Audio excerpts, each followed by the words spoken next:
What's going on, everybody? Welcome to the second edition of the Black History Month movie classic reviews. I am Primetime James Thomas, the false prophet, here with Quez, and tonight we are going to be reviewing the 1992 classic Boomerang with the absolute stacked list, all-time cast. When you have the man, the myth, the legend, the GOAT, in my opinion, Eddie Murphy. Then you have Robin Givens, a young up and coming Halle Berry. And as side characters, you got David Alan Grier, Martin Lawrence, John Witherspoon, Grace Jones, just and I never forget her name, but she was John Witherspoon's wife. I can't think of her name, but she is so Phoebe Drake. recognizable to me. Yes, her. She plays the David Alan Grier's parents. Um and yeah, like Boomerang to me, it's a classic. It's a classic film with a classic cast, and I've heard this and I've said this a bunch of times, and it holds to arguably the greatest movie soundtrack of all time, which was produced strictly by Babyface when Babyface was at his absolute peak powers.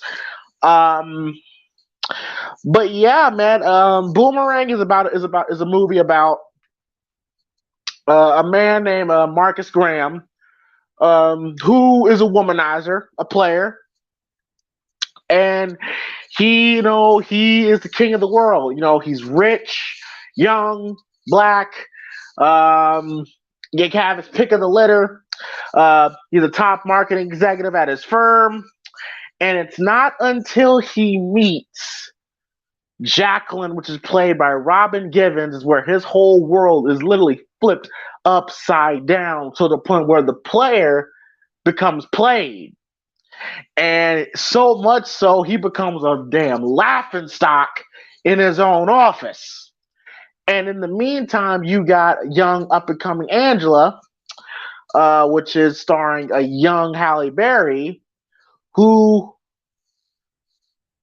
pretty much falls in love with Marcus, and Marcus falls in love with her, and Marcus isn't between a rock and a hard place because he likes Angela, but he's in love with Jacqueline. So that's basically like the premise of the film. My overall thoughts on this film before we really dive deep into it. This movie has a special place in my heart. Uh, it's one of the first Eddie films that I watched when I was younger. I was about 6, 7 years old when I first watched this. Now, how the hell did you watch this film? Because my parents made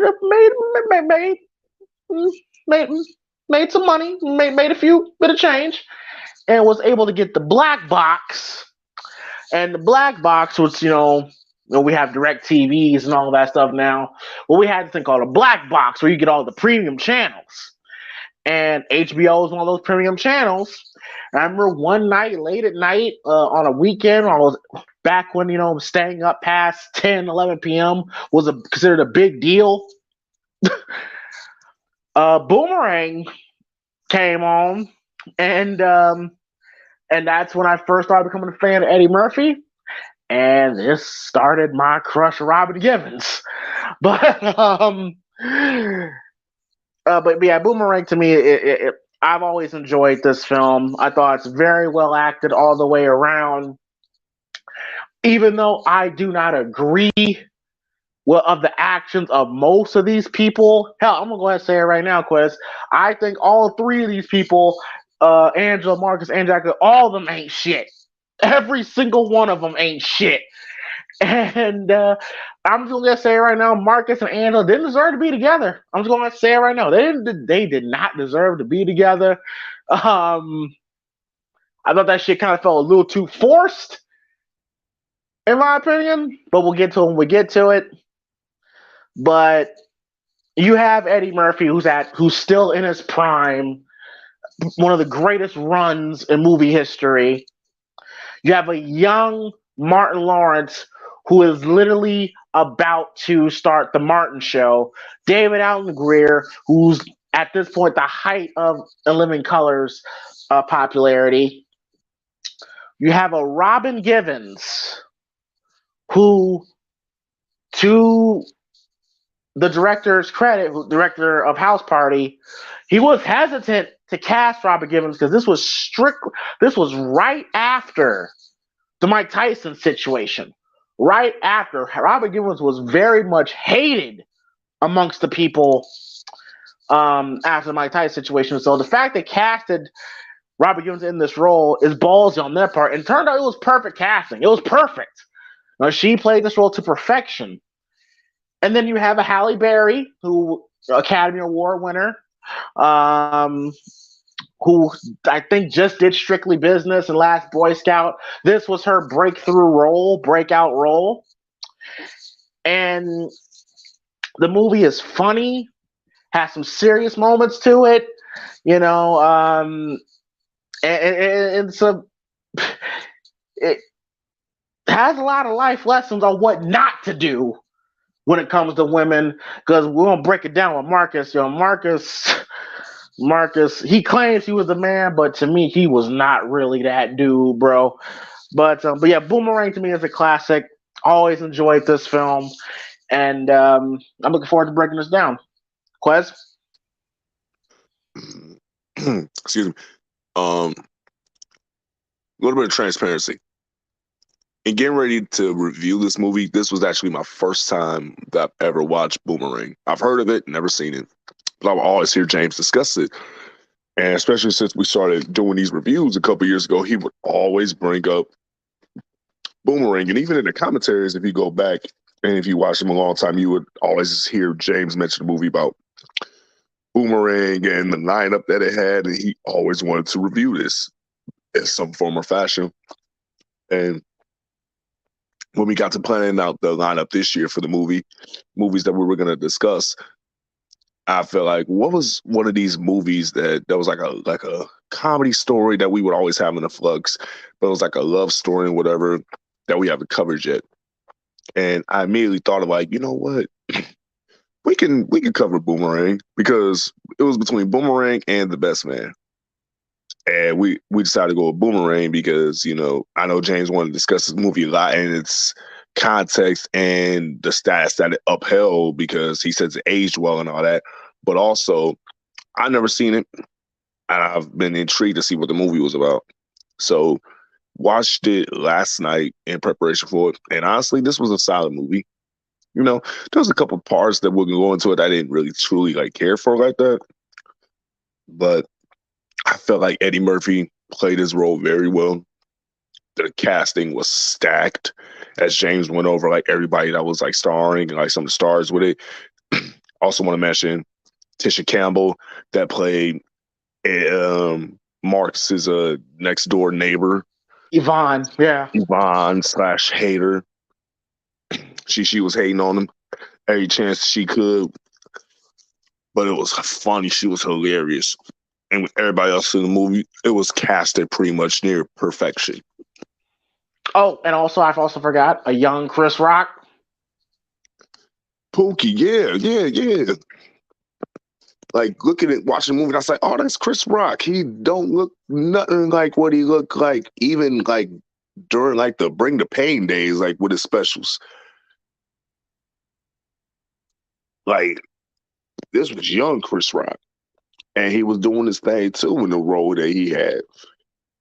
Story was interesting. It's been done before. It low-key been done before a little bit, but also, I can't hate on everybody that played on the parts. Everybody played their role well. With a swerve towards the middle of the story, and towards the end, I agree it was a little bit forced on how Angela and Marcus ended up getting together. I felt like that was just more so cheesy movie ending.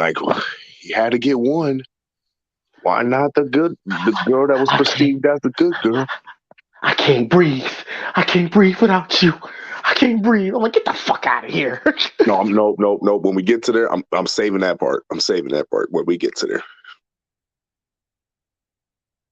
Ooh, I got thoughts on that. But overall, I really enjoyed the movie. I look forward to watching this again. And solid casting, solid story. Eddie Murphy played the perfect role. And salute to Robin Givens and Halle Berry for playing the women and their characters and how they were constructed. And looking forward to this breakdown. And big shout out to Grace Jones. That scene at that restaurant, one of the top favorite scenes of the movie for me. I'll just say that. Oh yeah, sure, yeah, Strong J, bro. She wasn't fucking around, bro. She wasn't playing no games, bro. Why Diggy in the chat? What's good, brother? What's up, White Diggy? All right, so let's go ahead and break this down. So Eddie Murphy as Marcus Graham. Now, Marcus Graham. Now, first off, I will say the one thing I always respected about Eddie was this was around the time of when hood movies was starting to. Well, hood movies has pretty much dominated black cinema for the longest time at this point, and Eddie wanted to he noticed this and he kind of wanted to divert from that, and he wanted to create a universe where you have black people in the hood, but you do have black people at high executive positions making good money, like there's black people in the hood, but there's also black people that's actually coming up in the world. And that's the one thing I always respected about Eddie. You can say whatever you want about Eddie, but Eddie always represented black people in the most positive of lights. I mean, the biggest example is Coming to America, when he was pretty much telling the world that, hey, at one point in time, black people were held as kings and queens at one point. So yeah, I'm pretty sure that did not make white people in Hollywood all the way happy with him when it came to that story. But that's the one thing about Eddie that I always respected. And also too, Eddie opened the door for a lot of the legends that we hold in high regard. Like we just said, this movie was a spotlight for Martin Lawrence, because 6 months after this is the Martin Show. So he gave Martin a platform. He gave Chris Rock a platform. Here in Beverly Hills Cop 2, he gives a platform to Tisha Campbell. He put some shine on John Witherspoon. Like that. Eddie Murphy has always looked out for other comedians to eat, and that's one of the things I'll always give respect for Eddie for. He gave Keenan Ivory Wayans a platform. People could, because Keenan Ivory Wayans was a very big reason of why his stand-up routines were successful, because Keenan Ivory Wayans wrote some of those along with Paul Mooney and Robert Townsend, another Hollywood legend. So yeah, can you do you agree with that, Paul? I'm sorry, Paul. Quez, that I ain't no damn gorehound. What the hell? I'm sorry, bro. But Paul's the legitimate gorehound, bro. This ain't the Go Hard show. Go Hard show. I'm sorry, but Quez, but can you agree with me on the side that Eddie Murphy has always looked out for other comedians, and what he tried to do with this movie when he tried to show that, hey, the hood movies are cool, but we're also we're making it out here. I agree, and I also have a question, because I was thinking about this too. Like, do you think this movie helped pave the way for other movies like this that came through in the 90s, like The Wood and The Best Mans and stuff, and those movies like that? Absolutely. Because if you really think about it, like James said, those hood, I don't want to call them hood booger, but those hood movies that we all came up growing older, we all know what they are. But this movie was like a different change of pace with like one of those comedy movies where it's okay to laugh, feel lighthearted, and have a good time watching the movie instead of just be like looking over the shoulder and be like, oh my God, he died? Oh man, he shot. Oh no, gangs coming. It's something different. And Eddie tapped into that for black people and put a lot of people on, help pave the way for the talent that he knows they all have, and help set the standards for that. Like I said, with the Best Mans of the World or The Woods of the World, movies like that help pave the way for young up and coming stars and black stars that not are necessarily in that lane of like a menace to society or don't or dead presidents or whatever like that.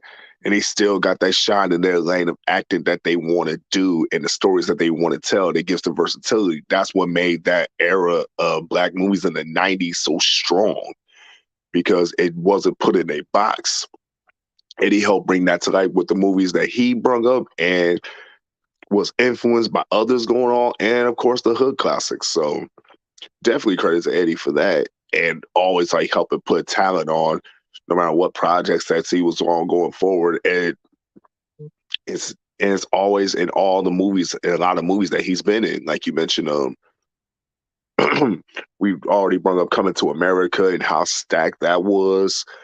And this movie, Boomerang and all stuff in between, Eddie was definitely a game changer and helped set talent up for the future. You can even say that now with this deals with Netflix, with the movies and projects that he's been involved in. Like Coming to America 2 was on Prime, and how he had that out. Dolomite, how that was stacked. The You People that he was a part of that just came out on Netflix a couple of weeks ago, and how stacked that roster is in a movie. Eddie plays a role in the casting and helps get stars put on that he believes that are talented and deserve to be on a platform that may not always get a look from mainstream Hollywood. So definitely salute to Eddie Murphy with that stuff, man. Agreed. What up, Oblivion?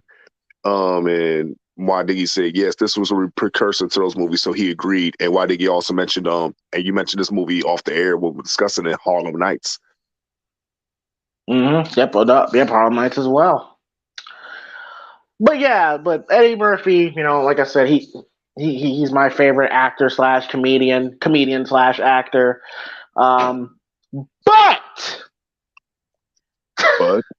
But that doesn't change the fact that Marcus Graham is what I like to call a fuck nigga.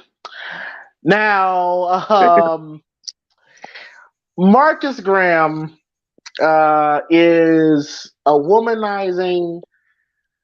He's a womanizer. He's a top advising executive, and the first time we see him, he's walking into work and he is saying hello to all the females in the office. It's basically implying that he has smashed all the females in that office. Wait, James, before you go on, I just gotta mention when, and this is bringing up Coming to America. When I was watching that intro of that scene when the movie started, you can't tell me you don't get vibes like the intro to Coming to America. And you just hear the women when Eddie wakes up in the morning. Your royal penis is clean, Your Highness. Clean, Your Highness. When all the girls were jocking him in the office, that morning was like, bro, why don't you just clean his dick then? Like in Coming to America. They already did at one point in time. But yeah, so all the women now, Quez, this is where I say, oops, strike one. All right. Keep in mind, this is the 90s. All right. I like to say, okay, this was basically our fathers and uncles' times, the early 90s, okay? And I said this in the I think Line Between Love and Hate review, that dudes, like I had uncles that moved like Darnell, that moved like Marcus. And from personal experience, from what I've seen, they were reckless with their hoeing. Reckless. And this is another example of a fuck nigga being reckless. Okay. Now, Quez, you're smart enough to realize that, okay, dating, getting with one chick in the office, all right, it's fine. Even that, I probably wouldn't go that far, but it's acceptable. But every woman in the damn office, though, At least wait it's till she like, put her 2 weeks in first. thank you. Either she does it or you do it. like either way, there's no consequences. So right there, I'm like, oh, this dude ain't shit. Not And to then mention, there was a lot of that phenom that was going around in the 90s too. oh, the phenom. Oh yeah, because motherfuckers they were fucking raw at the time. Yeah, yeah. But so then you got that. Then you got Marcus telling his secretary to send a flower, to the list of girlfriends that he had, and basically Marcus is a dude that is a womanizer, and he shows that he's willing to do whatever it takes to get the coochie, whatever it takes, and lying his ass off is one of them. One of the first times that we see Eddie Murphy trying to get with a female is with prime Lola Rashawn. Oh my god. And bro, one, I gotta say, it's a damn shame she fell off the way she did, bro. I'm like, fuck, man. And She did? look at Let her me hit recently. Google. Look at her recently, bro. Yeah, she fell off.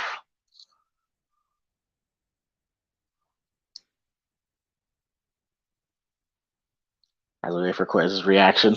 Oh! Yeah.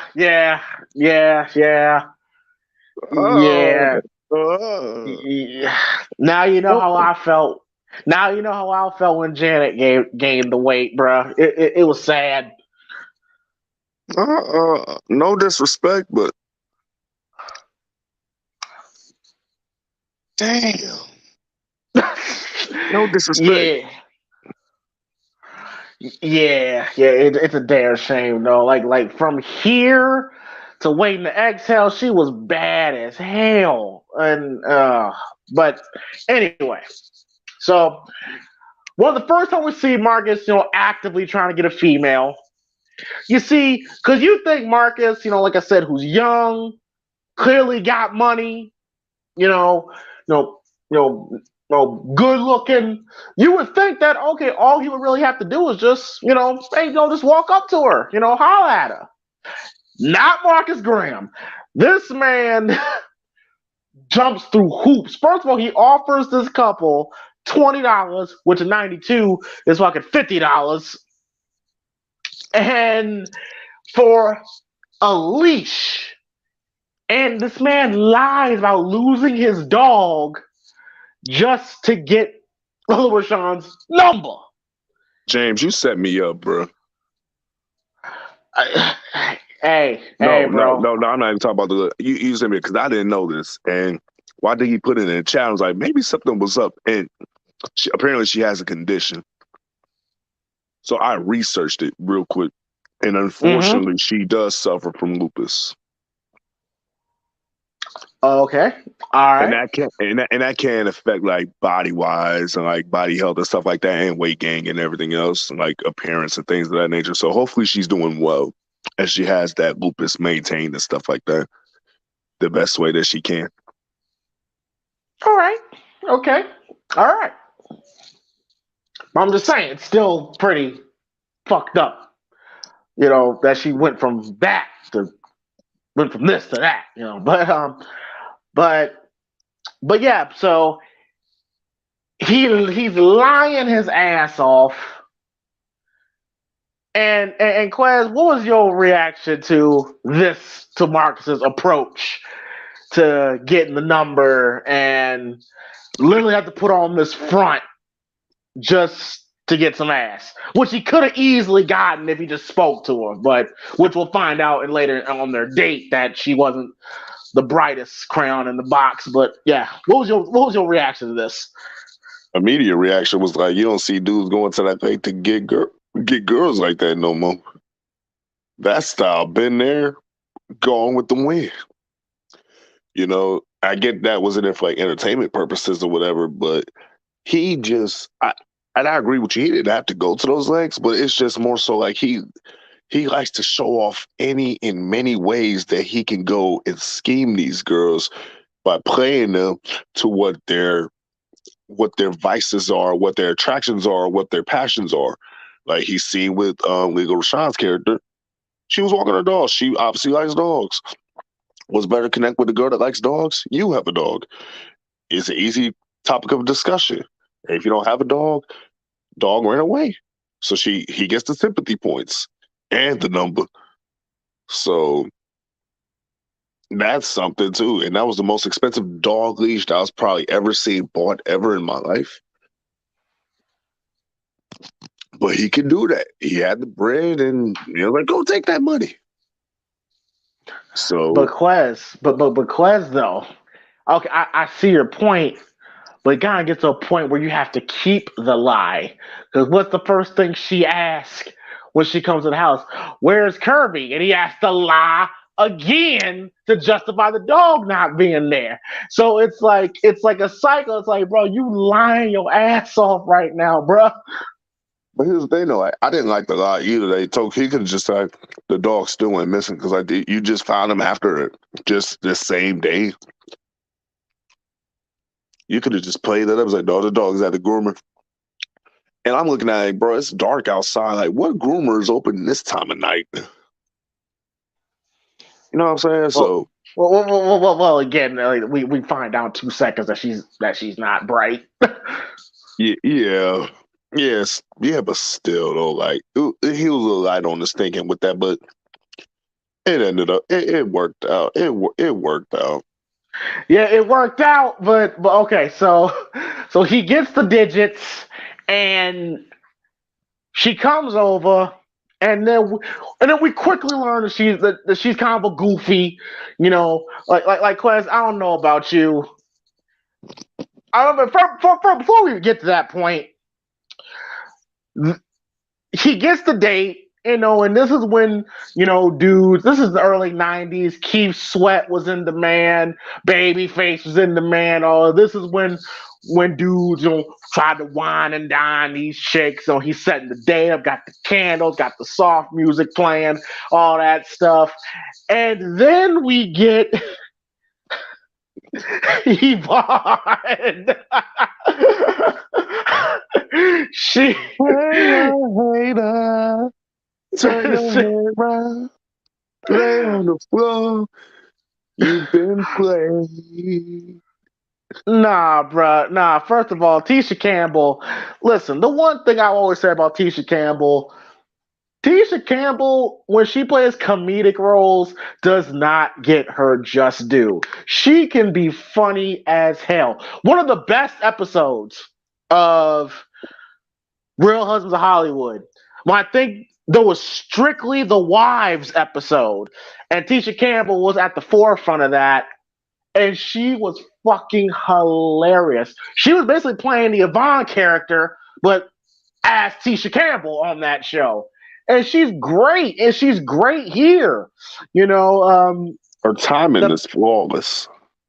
Oh, her timing is great, and I love the back and forth between her and Eddie. When Eddie said, he said, we had a date. It was whack, and it was your fault. And here's another thing to why I say, I got stabbed in the heart when I heard it. Like, we on a date. It was whack, and it was your fault. Like, damn, you heard it. Oh, that's fine. But Quez. But he went even farther towards the Like, end. don't just stab her, just twist that knife in, and while you keep stabbing her. Oh nah, Quez. What he said at the end, what he said at the end was even more evil. He said, "I wouldn't get no coffee with you, even if Jesus was pouring it." Like, God damn!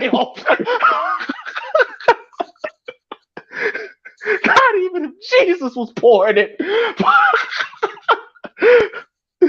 But no, but like, And the but here's fact that another. she didn't break, I wanna know how I gotta know how many takes it took for they scene, bro. Because ain't no way they went through it one take without busting out laughing, especially Tisha. But this is where you can kind of see, she can keep up with Eddie, and thus proving that she can keep up with Martin. But Tisha Campbell is as Yvonne is great. Here's another example of Marcus being fucking reckless. First of all, you fucking the women in your job. Then you fuck your next door neighbor. Which, by the way, apparently she became so obsessive, you put a restraining order on her, because that's what he said. He said, "Don't forget about the restraining order. You're not supposed to be that close to the gate." Like, like yo, like already we're like 5 minutes in, we're learning, yo, Marcus ain't shit. He can't control his dick. But And then he so bringing every single chick to his crib. yeah, that's another thing too. That's the one thing. That's the one thing MG always said. What's the one thing MG always says? He said, "Never let them know where you live, because you never know what kind of problems they could bring." And this is a clear example of that. Well, I But mean, she lived next door, so that's always what you could do. again, that's dumb on his part. That's dumb on his part. Because she'll do what she later does later in the film, where she's screaming, she's talking shit. Like, shout out to Tisha Campbell, but she was definitely a highlight in the little scenes that she had. Bro, did But you see why Diggy comment? He said he got to learn to play away games. yeah, play the away games, bro. I'm telling you, that's actually a pretty smart idea. Never let them know where you live, bro. Never do that. What up, But Zelix? What up, Oblivion? Thanks for checking in. What up, John J? John J says she don't miss her and Tashina Arnold are goats. absolutely. So then, you will quickly learn that all this front, Marcus tried to play the whole Mr. Sensitive shit, like, "Oh, I've been alone for so long. I never been with anybody. Last time I was with somebody, she was with the priest, with the best man and the priest." All that shit, trying to get that sensitive, sympathy coochie. Which at the time was the play for dudes at the time. Like I said, Keith Sweat, who's known as Mr. Sensitive and all that stuff, that was the move at the time. You need a Nowadays, man with sensitivity. a A man man like like me. me, someone who can hold you, someone who will please you. I'm like, oh God. And then you learn that Marcus didn't really need to do that, bro.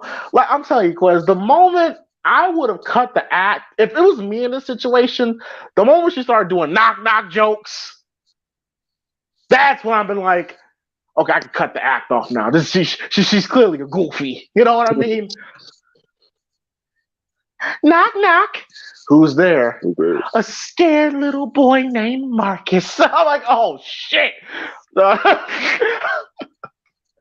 it's like, yeah, let's hit the fast forward on this date. But I will say, now I thought what he was doing was some sucker shit. But the one smooth thing that he did, I will give him credit for, is when she wants it. She goes to kiss him, and then he plays "I'm not ready for this. Let me take you home." Now that was smooth. Now the one thing that I've noticed is that, shout out to the late great Patrice O'Neal, but Patrice O'Neal said that you really want to drive a woman crazy that's into you, act like you don't want it. don't want it. That will make them go crazy, right? And then they're going to put even more effort into it. And that's the one thing that Eddie Murphy, I will give him credit for. He acted like he didn't want it, and then you saw the look on her face where she's dejected, because women are so used to, being, that, and they just throw their box at anybody. It's going to be a yes every time. But if you tell them no, you know what he told her too? What's that? Be gentle. Be gentle, bro. I'm like, that's genius. That is genius, and that's why Eddie always gave credit to Michael Jackson, because he said Michael used to use that sensitivity on women all the fucking time, and that would make women want them even more. So that Eddie was cool on that front, and then of course he went to her place, which I'm like, you could have just did that from the start, but all right. He smashes, and her feet's fucked up. Like, it's like she's growing a cornfield on her feet. And Martin was like, nah, I'm good. And then he's done with that. So we kind of got an idea. So that's Lily was our first example how Marcus likes to operate. He'll lie his ass off, wine and dine them, play the whole sensitive, lonely, I'm heartbroken, play Boys to Men, End of the Road in the background shit. And then once he smashes, boom, done, over. So Marcus is a fuck nigga. I mean, can we agree? Quez? Do we have to say that? Because what's different that Marcus is doing than what MG does?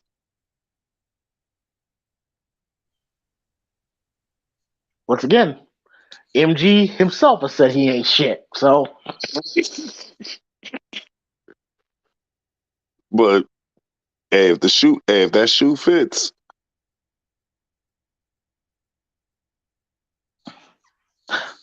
I guess, man. I guess. And then we had.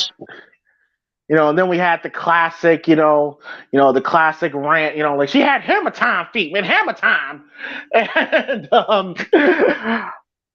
And then we get to see Marcus stoop at his, I think this is him stooping at his lowest. So he's a top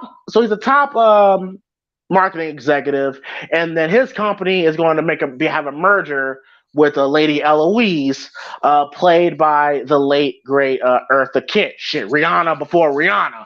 Look up young Eartha Kitt, bro. She was bad as shit. Compromise. She was the first red pill for women. Bro, listen. Well, she had that. You remember that Denzel? Like, I'm walking out of here with something. That's the type of attitude that she had towards Marcus. Like, I'm walking out of here with something. Yes. I'm leaving with something. and she, and this is why I say this movie's great, because of the role reversal that this does. When we always hear the stories about how, men executives, sleeping with the secretaries and all that stuff. This was Eddie's flip on that, where he is kind of like the office, sex toy, pretty much. And Eddie goes, Lady Eloise invites Eddie to her house, and from jump, she is in fuck mode. Like, from jump, the second he walks in. Okay, I'm gonna go ahead and say it, Quez. All right, Quez. Yo. What Madame Zeroni do, man? All right, Quez. To advance your career, are you taking down Lady Eloise?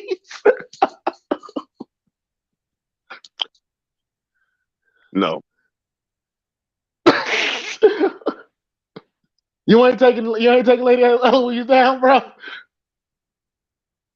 No. Chat. Now, if this was her, now if this was Lady Eloise in the 50s and 60s, we could talk about it. Okay. This is 90s Eloise. No. All right, chat. All right, chat. All right, chat. All right, be honest, y'all. Who taking down Lady Eloise? If it meant that it would advance your career, you know, who taking down Lady Eloise? And don't y'all niggas lie. No, if it was Angela Bassett, you know, I mean, she's around that age. You know, I'd take it for the team. Okay. All right. You know. And by the way, this is like real because Marcus feels like that. Okay, if I fuck Lady Eloise, I'll be the top marketing director, and then cool, we straight. Am I holding myself out? Yeah, but hey, it's for my career. And one of the funniest moments is when if you got it. It ain't tricking if you got it. And bruh, when her butler would be smirking every time he leaves, and Eddie gets more and more pissed off when he sees him. That shit is funny. I just immediately think of that Boondocks episode with Usher in it. It was at the beginning where he was like, "Dang man, I'm sorry. Wouldn't let that shit happen to me though." That was exactly what I see from that book. I ain't gonna take her down. But you have fun with that. Because when that shit happened to me, God damn. Oh God. Why'd you have to? Oh my God.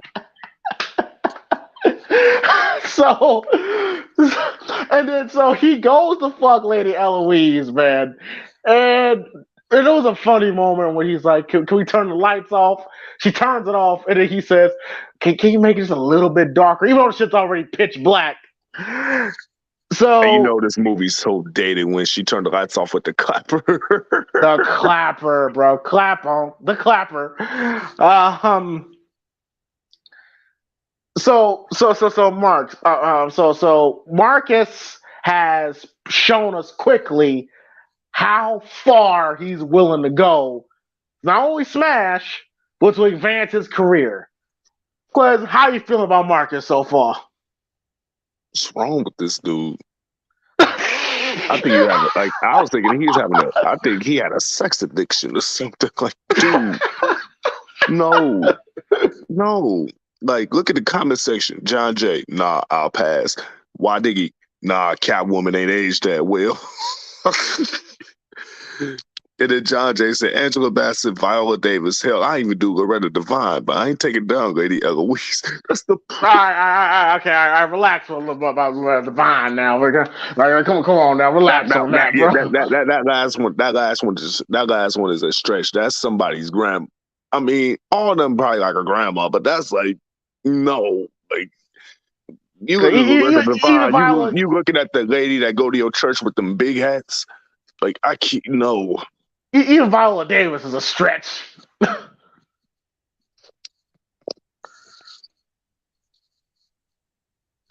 Really, Quez? What? What I say? I was quiet the whole time. Okay, all right. That was John J. that said Loretta's cute. Nah, bro. I mean, Loretta Devine's respectable, yeah, but I'm not. No, you can't do that. Well, I think he said Kim Fields can get it though. I mean, that's another example. Like I put in like a Reddit category. Like she looked good, but that's like I can't suspend disbelief with Kim Fields and Loretta Devine. Now Angela Bassett, I can't, especially seeing Angela Bassett in a 911 TV show. I can suspend the belief with that to an extent. Look, we ain't talking about we're talking about. Listen, look, if I had to choose between Loretta Devine and Lady Eloise or the Kitt, I'm taking her at the Kitt. Fuck it. Man, I'm not smashing Madame Zeroni, bro. Okay, all right, but you're saying there's something wrong with this man. You implied it.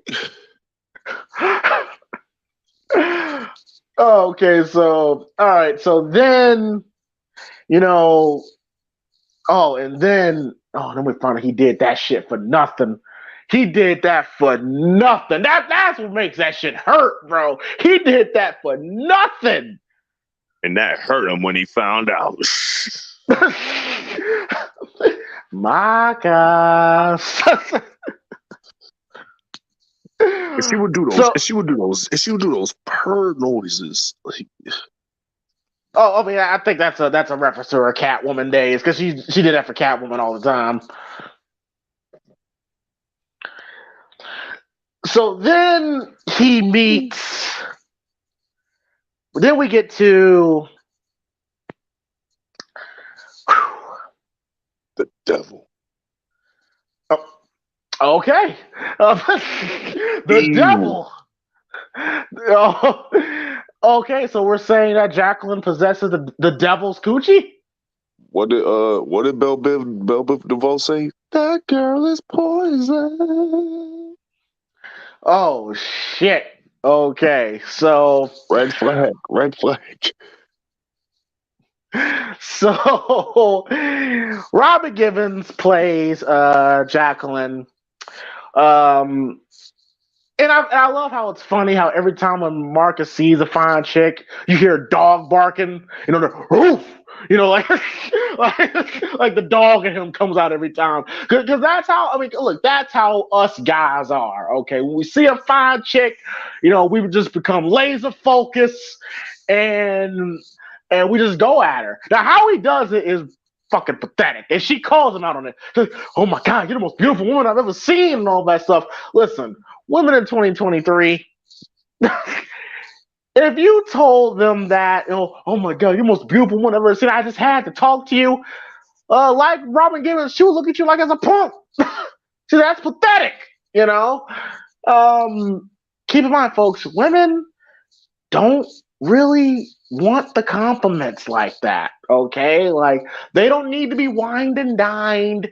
You don't need to put on that. Just have a cool vibe. Just be a cool person, all right? And then it'll just come natural. But Robin plays Jacqueline, who Marcus finds out tragically that she is the head marketing director, the job Marcus thought he was gonna get at the fucking Lady Eloise. Then we find out Lady Eloise is she's just a face. Like she came up her power 15 years ago. So he fucked Lady Eloise for nothing.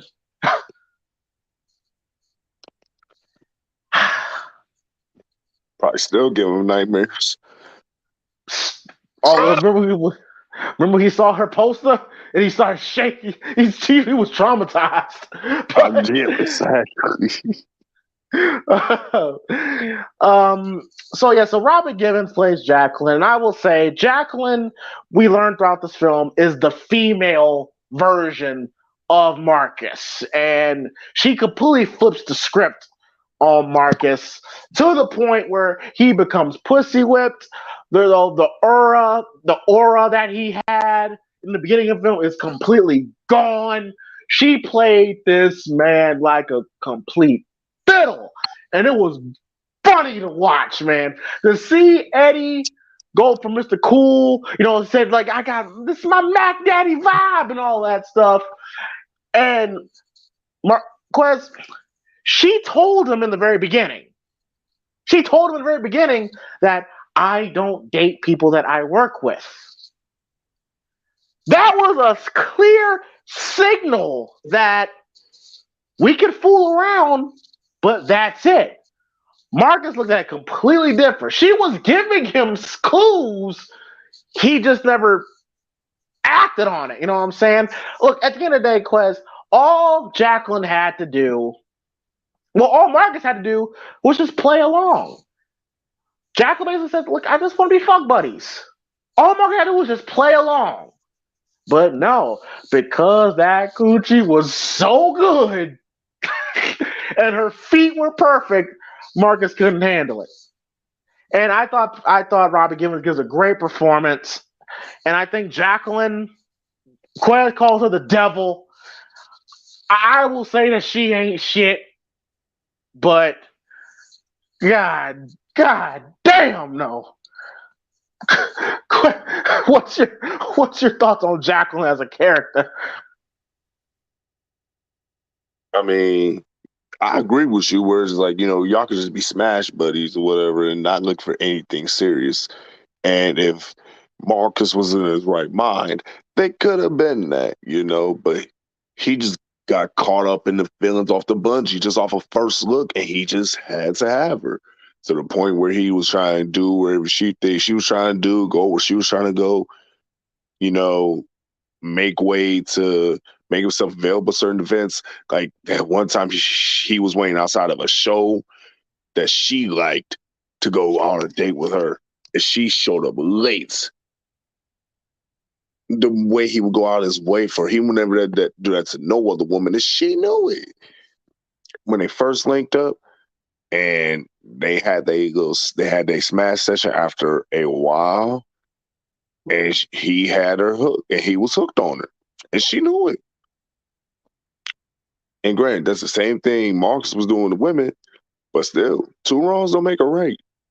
And at least when Marcus was done with a girl, he left her alone. She kept stringing him along and kept stringing him along. That's why I said it's worse. Because Eddie made a clean break with all of them. Except Yvonne, she's next door. Everybody else was like a clean break. Jacqueline kept stringing him along. And knowingly too, like he was her little puppy. And that was just a bad look and a wake-up call for Marcus to know, like, dang, this is what I've been doing to women? But he ain't find that out until he kept getting played. And until he met the later character we're going to discuss, it's just he was stuck on some Jacqueline. He was sprung, if you will. Which, by the way, God, go ahead, I'm sorry. Prime Tisha Campbell and sprung. Damn. Oh, I mean, that's yeah, Tisha. I mean, literally, when can we say that her fall off started happening? My wife and kids.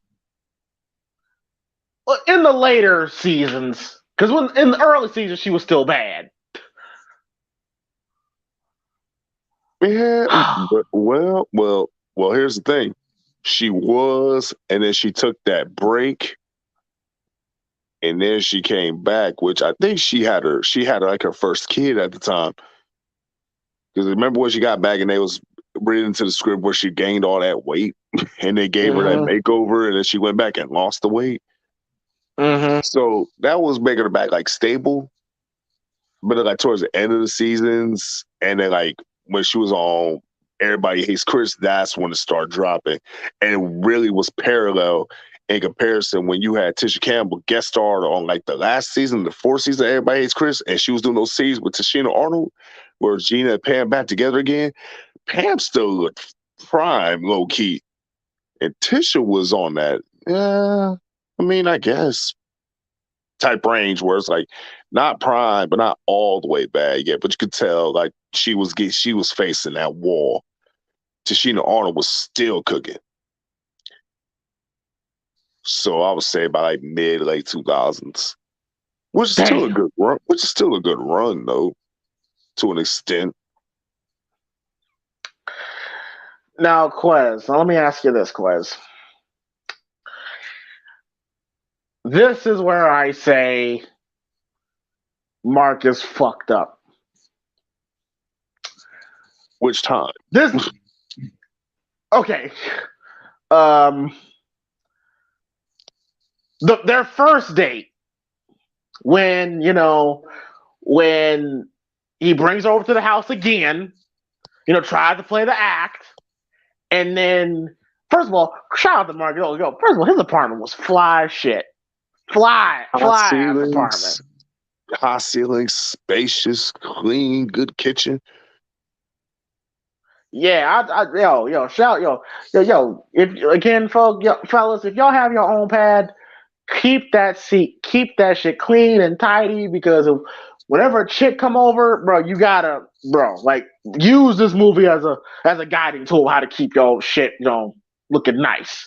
Even if it's just a small apartment, just keep it looking nice and fresh.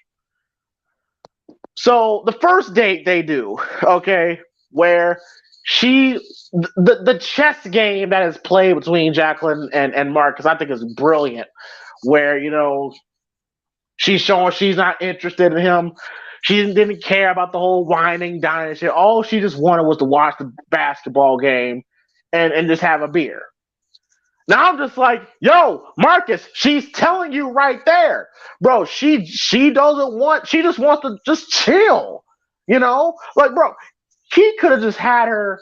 He could have just went to fucking Apple, like a fucking. I don't know. I don't think Applebee's was around at the time. He could have took her to a bar and grill, and then watched the game, had a good time, and then Took her to he Hooters. probably could Took have her to Hooters or something. took her to Hooters, bro. He probably could have smashed sooner if he didn't do this dumb shit. He cooked a And full course meal just for like, can we eat in front of the TV? Which was a rare '90s thing back in the day. Like everybody sat at the table and you're like, no, can we sit at the table? I mean, can we sit at the TV and eat so we can watch the Knicks game? Yeah, watch the Knicks game, but she was lusting over Michael Jordan which was backwards. Like, you want to watch the Knicks game, but you were just talking about the Bulls and Michael Jordan the whole way. watching motherfucking game, watching Game 5 of the 1992 NBA playoffs. But I know that game, bro. I watched that game, bro. Call. Yep. Yeah. And then the whole time, Marcus is just stewing, being pissed off and all that stuff. And then I'm just like, yo, Marcus, she's giving you clues, bro. Then the second time he fucks up, where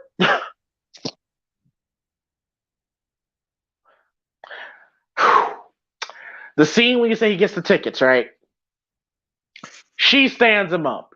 And he's acting completely whipped. Right. First off, this nigga waits 3 weeks just a chance to fuck again, right?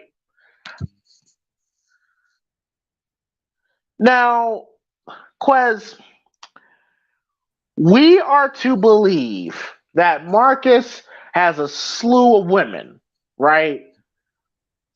Yeah. He could have been smashing those other chicks waiting for Jacqueline.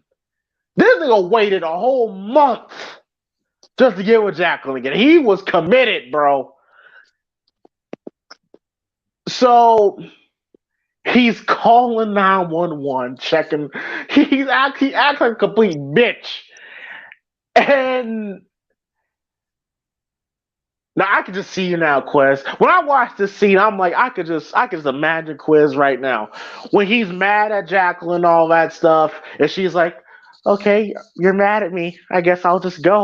I could be like, I was like, I know Quez saying, let her leave. Don't let her leave, bro. Don't make her stay. I was literally doing the Martin, bro. Get to stepping. That was my mode, watching her. Get to stepping.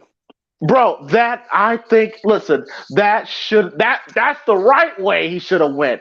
He said he could have just let her leave, but no, because his dick, he was thinking with his dick and all that stuff. He was mad. He was happy as hell to see her, bro. He was happy as shit. And then she opens up her jacket and shows that lingerie. And this was a rare, you didn't really see women with 6-packs like that, bro. Now, time out. Now, Quez, me personally, I would have picked up on this as a manipulative bitch.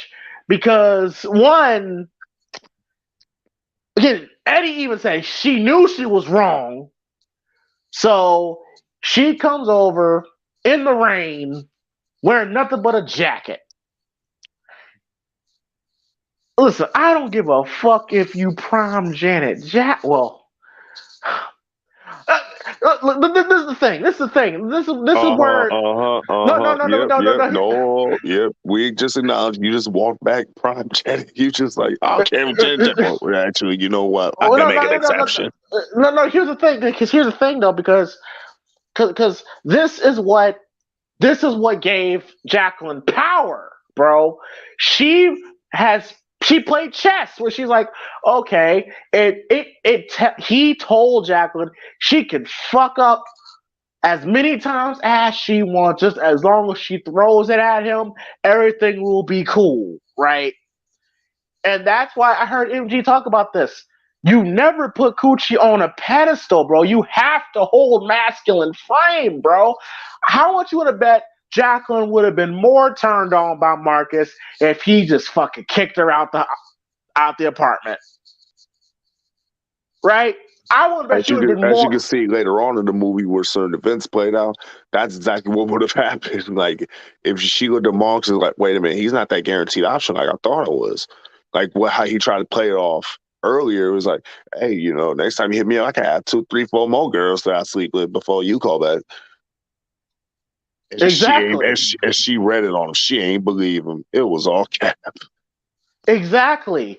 And this is why I thought this movie teaches you a really good lesson. Like, yo, if a woman do you wrong, don't give them a pass when they show up. First of all, okay, now if Jacqueline showed up in casual clothing, and then started, getting naked, okay, cool.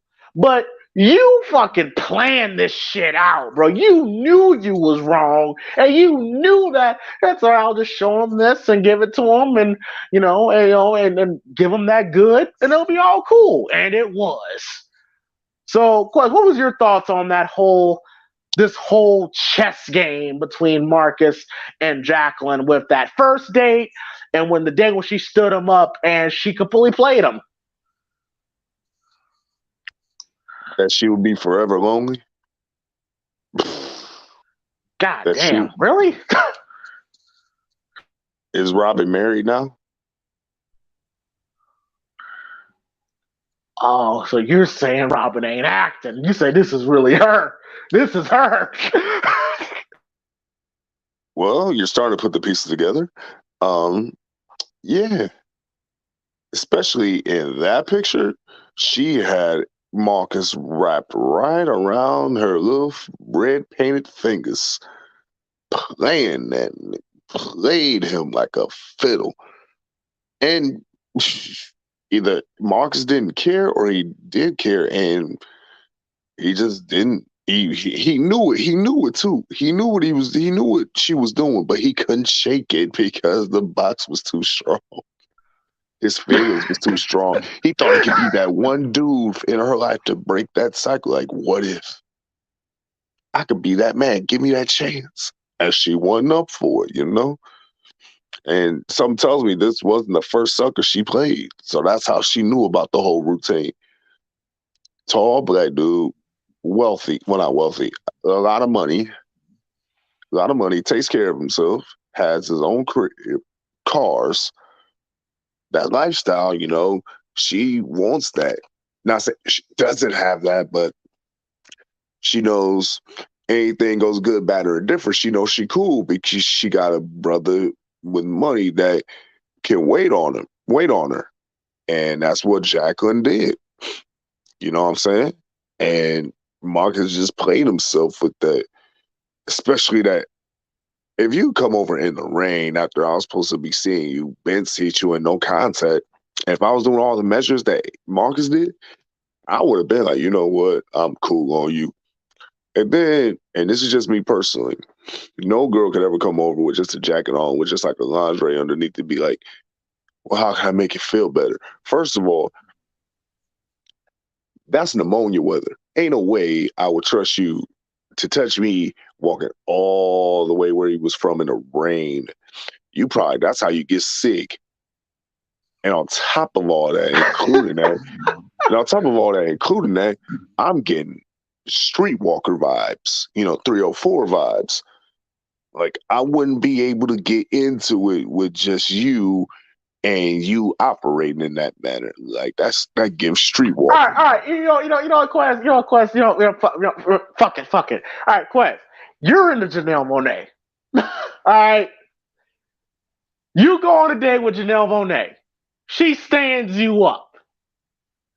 Janelle Monáe shows up wearing nothing but a jacket. Opens her jacket, wearing nothing but got nothing but her drawers on. What does Quez do in that situation?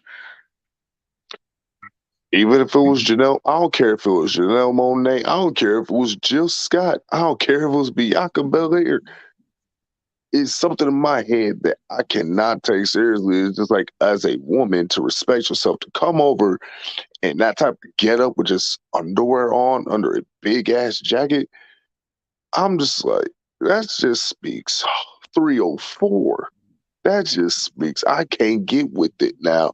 Like you said previously, if it was just a casual clothes and you casually got undressed, that's one thing. Okay, that's fine.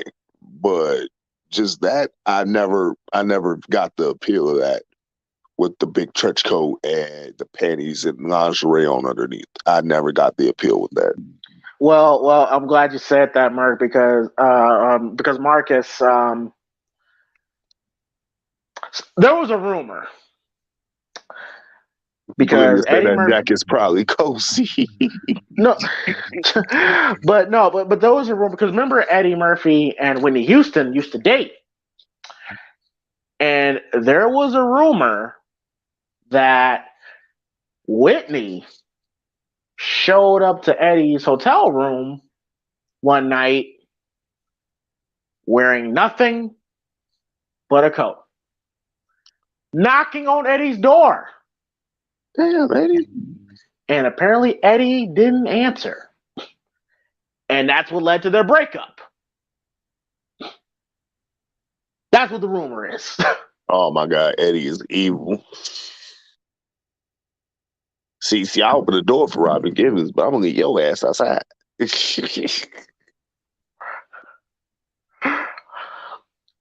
But I'm just okay. Jonathan says she's been married 2, 3 times and got 2 kids and still looks right for almost 60. I don't think she ended up that lonely. So there you go. Married 2, 3 times, all them breakups, 2 kids, likely grown now.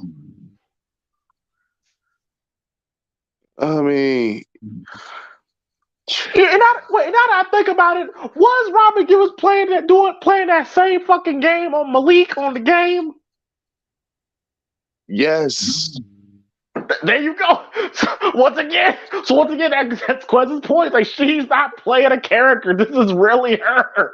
Bro, she used that nigga Malik for publicity and to help get in that one Tyler Perry play. Not even a whole big movie. It was a play. Mama, I just want to act. And she dissed that dude up and down when he tried to marry her. Malik, I'm not in love with you. Your jokes aren't funny. The sex was mediocre. And then Malik was like, yeah, for you. like Malik trying to get back, but nah, bro. She be spinning them around and around. Oh my God, bro. Head of state. When Chris Rock was running for president, she broke up with that nigga after he got fired for being an alderman. She let that nigga get his car towed. I hope they take it. The funniest Robin Givens performance ever. Yo, Robin Givens is low key funny though, bro. Like I saw a video of her auditioning, quote unquote, for a Wendy Williams story where she acted as Wendy Williams. Fucking hilarious. Yo, Robin Givens is low key funny, but and then she got trying to get back with Chris Rock in that movie after he learned that he was running for president. She stalked that nigga in the marching band, the Secret Service dinner, all that stuff. She was, Mace, I just want to talk to you about our wedding. I think we can get married in Botanical Gardens. We can do it about the twos. You just hear Mace talk about security. She's an opportunist in almost not all of them obviously, but almost every single role she was an opportunist. Even in that Tyler Perry play, she was not play, but that Tyler Perry movie, she was an opportunist. It's Robin Givens. It just makes all the sense, bro. That's her. That's her. All right. Okay. Okay. So. All right. So just to clarify, and I respect the hell out of you, Quez. Even though Quez, I'm. You say this now, but I'm just curious, okay? Because Okay, if Janelle Monáe, Jill Scott, and I know how much you I know how much you love yourself some Jill Scott. If Jill Put some Scott respect showed on up, Jill Scott name, bro. okay, if Jill Scott shows up to your door and with nothing but a jacket on, you not gonna open the door and let her in. No, I You would not. thought about it for a second. No, because I'm thinking about Okay. no. I was thinking about what she would have to be for me to let her. Now, James, you probably never seen this music video, but last year she did a song with Conway the Machine called Chanel Pearls, and great, one of my favorite songs of last year. If you guys never heard that song from Conway off his album last year, definitely go check that song out and watch the video. It's a good video, and Jill's in the video, bro. She had on this big blue, like a it ain't like a fur coat, but like a big blue mink coat, like dark blue mink with the head wrap on and some heels. Now she was wearing clothes underneath, obviously, but it's like now, if it was Jill, like that may be tempting because she was killing that look. Jill, Jill Scott. So, Quez, so do you forgive me? Sounds like to me you forgive me. I mean, if she was at the door with that coat on, and then she was gonna cook me some breakfast, 2 scrambled eggs, toast, grits. Even though a nigga don't really eat grits, you can just make me some oatmeal. But yeah, if she made me some breakfast, I have to open the door. No. What's that one song? I'm gonna leave the door open. Yeah, come on in. Leave the door open. Yeah. That'd be one of my people. Robin Givens, yeah, triple lock the door. And the screen. And lock the screen door, and I'll lock the door. You lock the doorknob. You lock the top lock of that doorknob handle, and you lock the top lock that be at the top where you latch that shit. I don't know, bro. She was looking good, bro. She was looking good, bro. She was looking good, but I see money in her eyes. I see hunger in her eyes. You say she's an apex predator. She's Randy Orton, nigga. First of all, never compare my client to Robin Gibbons, nigga. We not going with it. See, Randy's trying to get his back together, bro, so he can be back and I could get double pay again. Nigga, I'm probably not gonna get my WrestleMania bonus. We ain't go. We can't win right now. But at any rate. Oh my god. Okay. Oblivion said I let her take my soul. I don't care. Oh, well, fine then. Go get Eric. Go get James. You got a better chance of me open the door for Erykah Badu than damn Robin Givens. Oh, okay. Erykah Badu. That's when I'm locking the door on. Okay, oh no. No, I'll risk it. I'll risk the cowboy hat wearing, throwback jersey wearing, the dicky pants with the one pant leg rolled up, with the black Air Force on the left shoe and the cowboy boot on the right shoe. I'll risk it. Nah, but fuck around with Erykah Badu. She'll be having you eating grass and shit. Nah, bro. First of all, we eat worse stuff anyway in our bodies. So hey, grass may not be so bad, you know.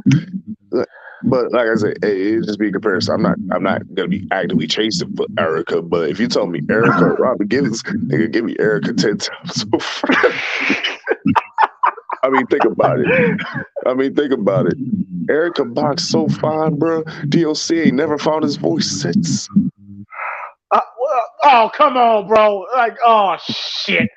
Okay. Erykah box so bad, bro. Outkast ain't been the same. Erica Box, bro. Erica Box so bad, bro. It took Jay Electronica 17 years to drop his debut album. Oh, okay, all right. So yeah, Erica Badu. I heard you say Bianca Belair. Okay, and you're not even for Bianca Belair, bro. But clearly, Bianca Belair's box is crazy. Like I said, Montez is tweeting. He's praising God every fucking morning. Yeah, man. Bro, Bianca's another beast, bro. But she seems too classy for the big trench coat gimmick. She seems too classy for that, bro. She'd be more like the Nike Tech, like the casual wear, you know. She come over the Nike Tech fit, head to toe, probably with some slides or some probably some white forces or whatever. And then she just take all that shit off and just be like, "What's up?" Like I believe that more from like, you know what? I ain't gonna forgive you, but we can have a conversation. All We right. can have a conversation in the bed, and then we'll see where this goes. Let's see where this goes. And then you can make me breakfast. You know, 2 scrambled eggs, toast. You know, maybe some grits. And then when I realize you ain't Jill Scott, you have to go. Well, I'll tell you one thing, Quez. Hopefully, you don't be acting like how Eddie was acting. Okay, now first of all, okay, he wasn't smashing her. She was smashing him. Okay, there's a difference. No, James, I told you, bro. That nigga Eddie, like they focused on his toes. His toes was doing gang signs. No, I'm about to go. One of his toes looked like fucking Patrick Star, bro. Like his big toe, bro. They look like fucking baguette sandwich breads, bro. His toes fucking crazy. But no, bro. Yo, did you hear? Did you hear the dialogue when they were fucking though? Did you hear when they were? Did you hear? Did you hear Robin? She was like, whose is it? Whose is it? It was like, oh, it's yours. It's yours. Like she was the whole man in that exchange. She said, what's my name? What's my name? Jacqueline!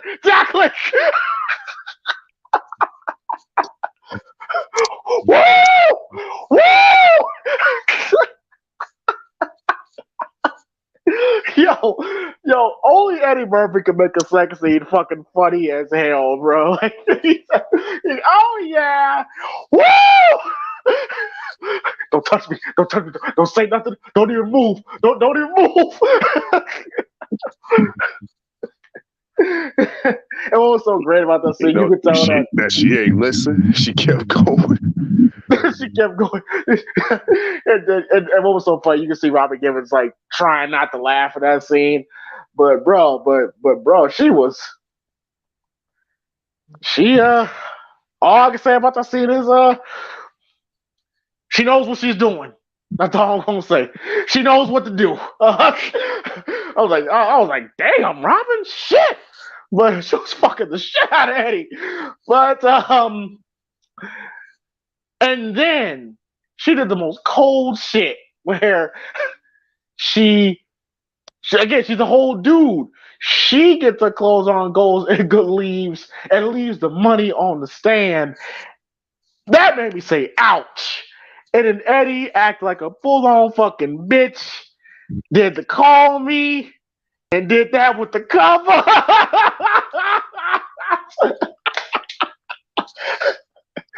She said, call me. And then Robin did the deuces. Well, I was like, I'll talk to you. I'll call you later. Yo, Eddie in that whole 20-minute stretch where he's by the phone waiting on the phone call, like him, Eddie was fucking hilarious on this particular portion of the movie, man. So while all this is going on,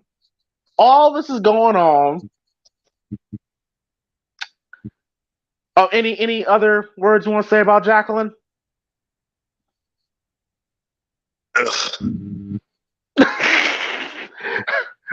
So while all this is going on, we meet Angela. Cute little Angela. Halle Berry with her original face. The first model of Halle Berry. And That still ain't right. I'm just saying, bro. Like this Halle Berry version one. She's an action figure and shit. And Halle Berry, 1992 version. The 1992 version. Equipped with the natural face, classic short hair, you know, real distinguished looking. Yes, you yes, know, indeed. girl next door kind of vibe. Yes, yes, indeed. And I thought I thought Halle Berry played this role really well. It's so crazy because they tried to make her seem basic, but because it's Halle Berry, like she bad as shit though. Like it's the craziest thing. Now, how they wrote Angela, one, I thought, like I said, Angela ain't shit her damn self. But I loved the dynamic of the differences between Angela and Jacqueline. Where, like Quez said, Angela's more of the girl next door type, where she's more on that cute side, right? She's more on that cute side, where Jacqueline is sexy, you know, strong, knows what she wants, how she carries herself. Where with Angela, you kind of have to get it out of her. She works with the art department for under Jacqueline, and we get an idea that she's into art. She's kind of nerdy, and Marcus tries to set her up with David Alan Grier's character. Now, what I loved about the scene of that first date, at the same time, you see Angela's and Gerald's, David Alan Grier's character's date, where clearly there's a vibe going on. They're having a good time. They're enjoying each other's company. You know, David Alan Grier's funny. You say, you know, like showing him the goalie mask, and he was like, I didn't know Africans were into hockey. But also, I just laughed at that. But let Africa, put niggas on that, put niggas on skates, but we would take over hockey too. But I'm surprised we ain't got no black NHL. I'm pretty sure that there are, but we ain't like put a whole. There's a few now. Oh, okay. But yeah, but how'd you feel about that where you see the two dynamics of the dates of Angela and Gerald and Marcus's and Jacqueline's dates, and you saw how one clearly had a vibe. There was something there between the two, while Marcus and Jacqueline is just a complete disaster.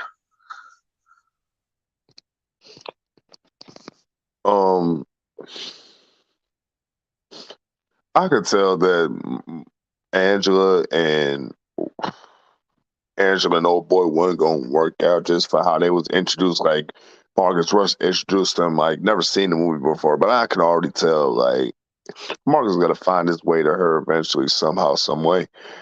And throughout the rest of that movie, I was just looking forward to where like what was going to happen with this couple. Was it going to be one and done after the first day? Were they going to keep hanging out? Was it going to be a friend vibe? Was Marcus going to step in and take her from dude or whatever? Because it wasn't convincing, especially how they were introduced. It was like, hey, Angela, this is my friend right here. And he just left to go get Jacqueline or whatever at that same party. It was like, hey, yo, keep her busy real quick. I'll be right back. And then he just left. Like I got that vibe from him where it's like, this is not the end of this story. So I wasn't fully invested in them. I ain't gonna hold you though. Towards the end where they were saying goodbye, whatever like that, and she said something I'm not even gonna attempt to say. But she was like, It's Korean for, sorry, I thought you were trying to rob my store. I thought that was hilarious.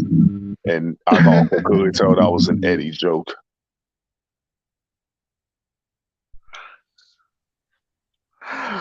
Because that definitely sounds like an Eddie joke. But to me, how you feel about Jacqueline is how I feel about Angela. Angela ain't shit her damn self. Okay, so here's the thing. All right. Now, you get the vibe that they're starting it off slow. Clearly, there's something there between Angela and Gerald, but they're going slow. That's what Gerald fucked up. I personally think his character is gay, in my opinion, but that's another story for a different day. They've been Whose alluding character? to it all. David Alan Grier's character. Oh. Just wait till what the parents visit. All right, so Angela, she ain't shit herself. Okay, so I get having a crush on Marcus. I get it. But you're still technically with his homeboy. Marcus ain't shit himself because you know your homeboy is interested in this girl. And when they started kissing, and Angela had no regard towards Gerald's feelings at all, I'm like, she ain't shit herself. And then she's gonna act surprised that Marcus fucks Jacqueline again when you know good and damn well that this who's who Marcus was and will probably always will be, and you get upset and quote Tony Braxton and shit. Nah, bruh. Nah. I wasn't really with that. Like Quez. Imagine, bro. Imagine imagine me, you, MG, Mark, Arlo, Josh. We all live in the same city. Oh god, imagine the crazy shit that would have happened if we all lived in the same city. But but Well, imagine I'm like a stone's throw away. Okay. So imagine that, let's say, for example, Arlo is talking to this chick. Nothing really happening, but Arlo's working on it. And MG smashes Arlo's chick before MG asks if they still cool. We would look at MG like, yo, that's fucked up. That's a fucked up move. And what I thought what Marcus did was fucked up. Do you agree with that?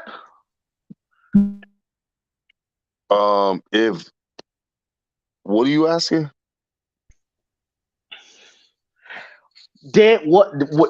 When Marcus and Angela, I guess make the relationship official by fucking on the couch after Thanksgiving, which, by the way, she fucks Marcus on the same day she meets Gerald's parents, by the way.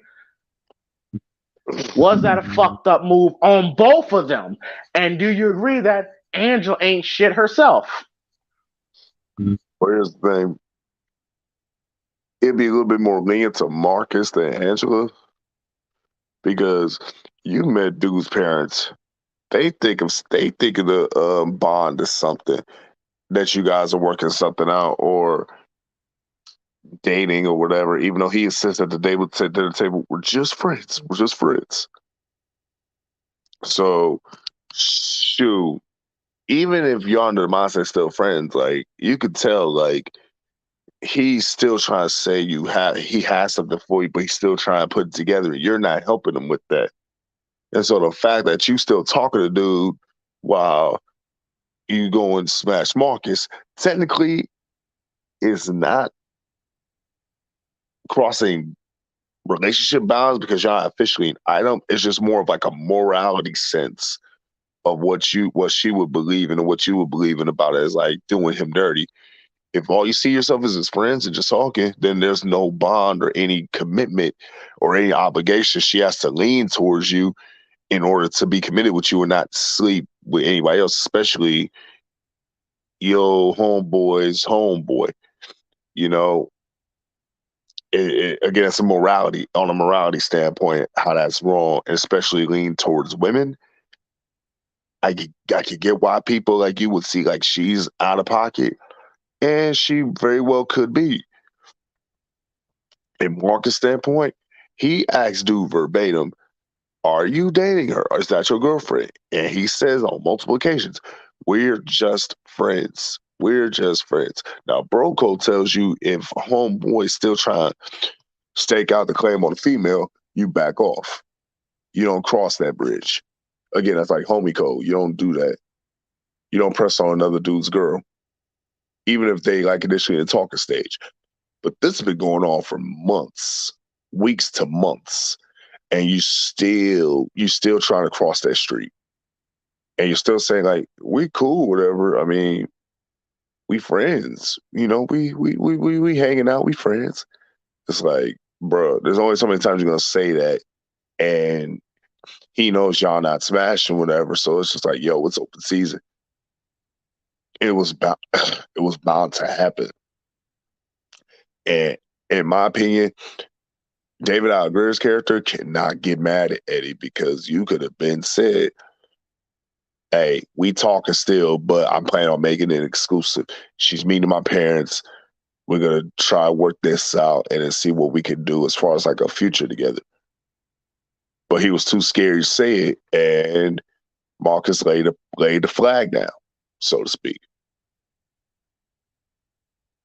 But that's just my thinking. He didn't equip me a little bitch and just accept. I could have said something. I didn't. I lose out. Oh well, this wasn't meant to be because I played the field too long. I got burnt.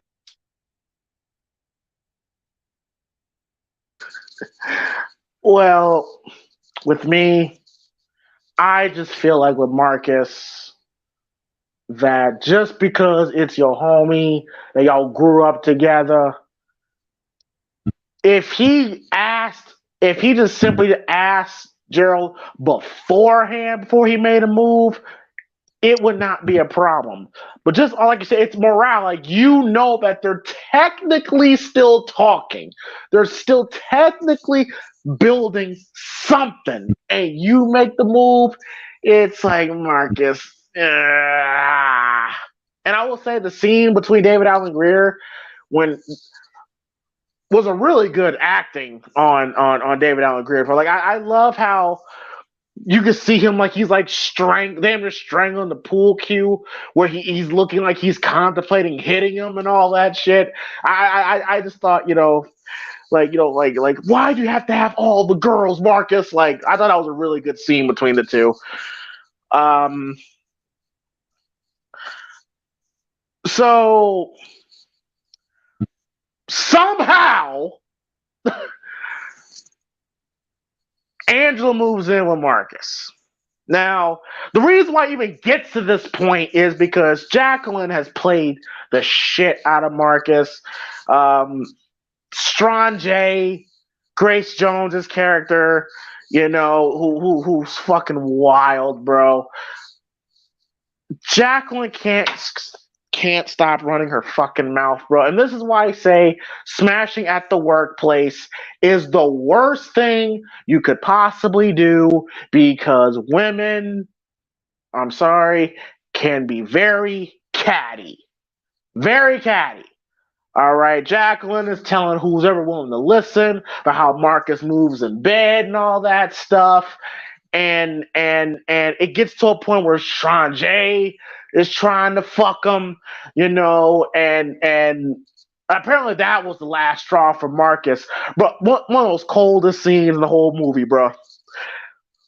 When Marcus is finally fed up with Jacqueline's bullshit, right? She dumps him. She's like, okay, well, I guess it's over. And Marcus is like, yeah. Mm-hmm. She walks away. Then I picked up on this. Marcus is watching her walk down the street, get into a cab. Jacqueline doesn't even look back at Marcus. She was still in control. She was still in control. Marcus shows up to work. Chris Rock, who plays Boney T, he's the guy that basically knows, the gossip around the office. He's clowning him. He said, "Daddy, first the fat boys break up, now this." Like Marcus' aura is gone. His confidence is gone. All the women are laughing at him. Quez, if I was Marcus, I would get the fuck out of that office as soon as possible. And this is why I say smashing at the workplace is dangerous because of shit like this. Quez, what is your stance on smashing female coworkers at the workplace? Nope. That's how folks lose jobs. Lose jobs? And then you can have all the women laughing at him, bro. They were laughing at him, bro. Oh, shit. So the reason why Marcus and Angela even start talking is Angela wants to be a good person, lift his spirits, introduces him to the art classes that she teaches and all that stuff. And that's what kind of led to them, eventually getting together. Now, Quez, did you buy it? Did you buy the ending? Did you buy Marcus being like, I'm done with Jacqueline? Because the reason why they broke up was because Marcus was able to get his confidence. He was able to get his groove back. And that's what made Jacqueline be attracted to Marcus again, because Marcus was the man that she met at that elevator. He got his calm, he got his smoothness back. He wasn't a sucker no more. First thing first. Now, Quez, this is what I would have done. Remember the scene, Quez, when the French dude tried to kiss Eddie? They were like, "Oh no!" And then she started hugging him, and like, "You did it! You're amazing!" You know what I would have done? I would have been like, "Yep, get off me!" Don't touch me! Like. Yeah. I would. Yeah. The Heisman Trophy. And bro, oh god, bro, I'm looking at the scene right now when Ron was just walking around turning all the lights off and all that stuff.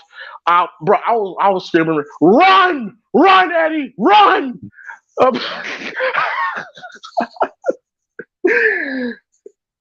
So Eddie smashes Jacqueline again. Then that's when we get the classic scene. Which is, Halle Berry's, breakout scene, when she does the whole, like, "Love should have brought your ass home last night" monologue. And first of all, I don't give a fuck, man. You ain't poking me in my head in my house. And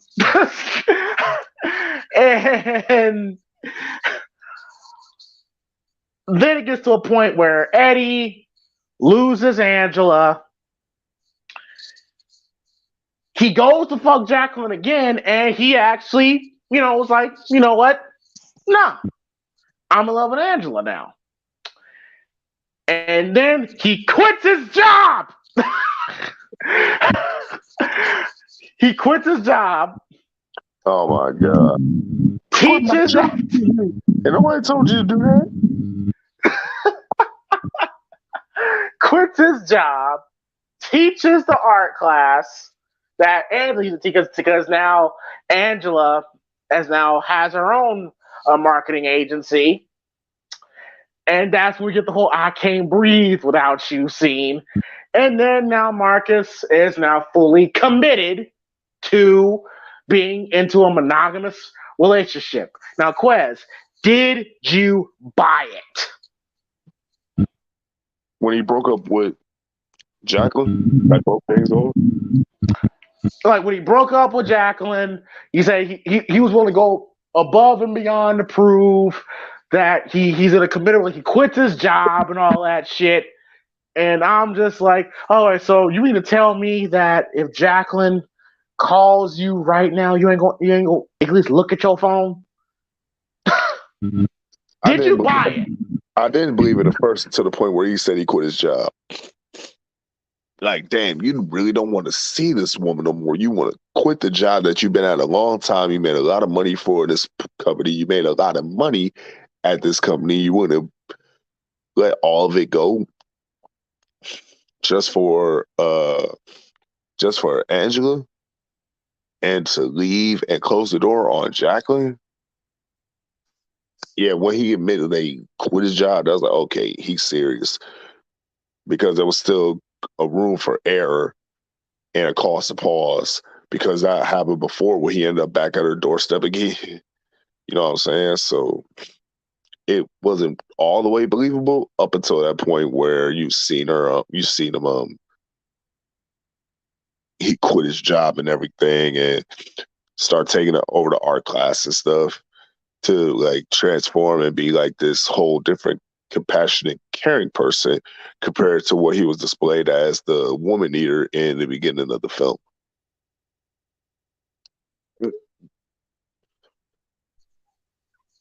No, Quez. No, apparently you had a problem with the whole "I can't breathe" shit. Well, first of all, it was pushed. Like it was pushed. It was so cheesy. Like that's the, again, this was the 90s. It was a different era. Like, you plead for a woman's love, but when pleading and insisting doesn't work, you know what brothers did back then? Beg. Yep, that's what they did. They begged. I Can't Breathe was Marcus begging to get Angela back in his life. Say, you helped me make the man I am today. You helped me become who I need to be. You made me care about women. And to be in a monogamous relationship, no other woman get me like that, like you do. Like, he just opened up the book and just let all the sonnets out. I will cry for you tonight. Bruh.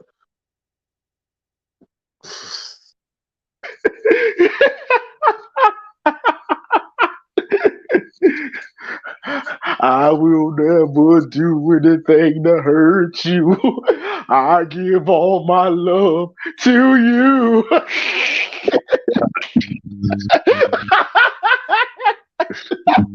That was that time, bro.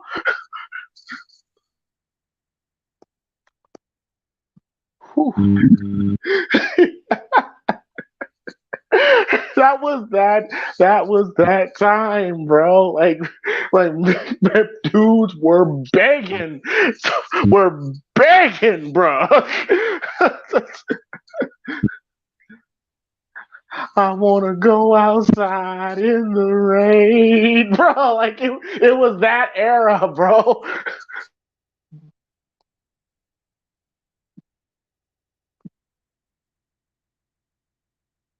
Thankfully, I aged out of that. But it was still funny. I'll just say that. It's still cheesy though. And not always like as believable as like what they try to perceive it as on film, but they were just going for like the hero's welcome and ending. If he couldn't be if Marcus would have stayed single at the end of the movie to worry about himself, that would have been a better ending compared to what we ended up getting. If Marcus started like, I ain't gonna take you or you. I'm just gonna do me and figure it out. In this new direction with this new company I'm launching, he gets his own company's jump off started, and then we see him work from there towards the end of the movie. I feel like that'd be what would be best as like a better ending, in my personal opinion. You, I would die for you.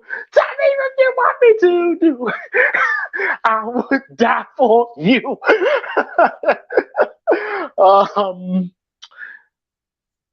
yeah, I thought the ending was kind of. I don't think they should have been together. I agree. Marcus should have been by himself, got his own shit started. That would have made more sense.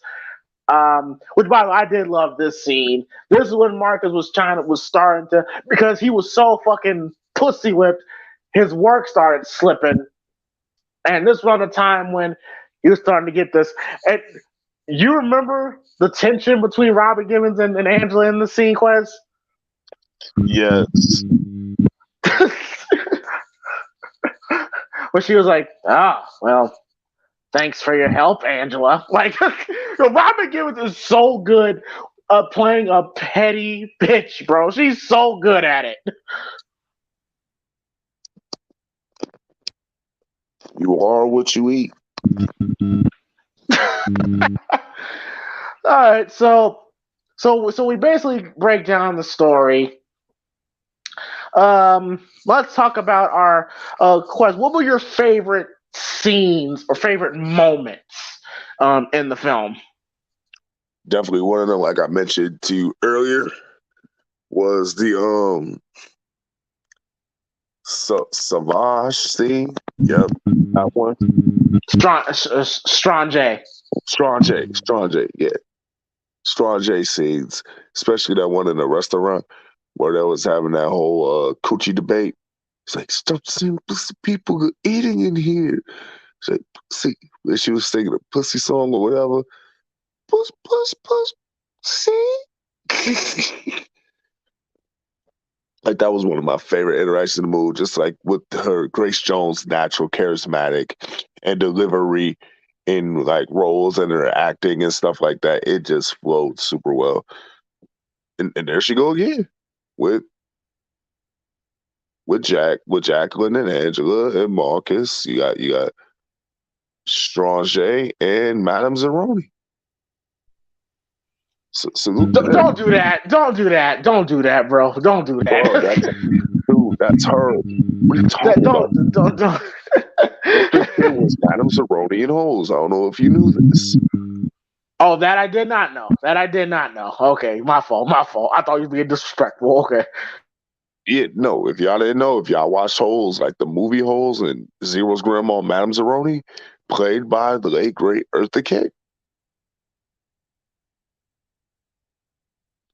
And did a great job of that small role that she did, but yeah. What was I talking about originally? Oh, your favorite scenes, favorite moments. Oh yeah, so it was definitely that scene. The window scenes that Malcolm, dang. What's his name? Marcus. Oh, Marcus, yeah. Marcus with Yvonne on the outside at the window where they had their moments to get along, but it was mostly like roasting each other back and forth. Said, I won't even go in and get water. Jesus touched it. Like, so disrespectful. That was so disrespectful, bro. Bro, that was so because Yvonne showed in that scene that she was shitting on Marcus, but I think what it was because she was just mad because women get jealous. They get jealous when they see the dude that they like with another woman. And when she realized she was single, she wanted to. She wanted to. Yeah, you want to come up for some coffee? And Eddie at his best. Not even if Jesus was pouring it. Quest, what'd you get with Yvonne? Of course not. She has a restraining order.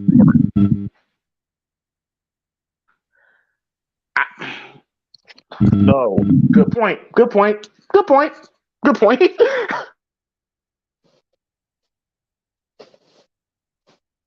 I don't think any girl I could get with from this movie.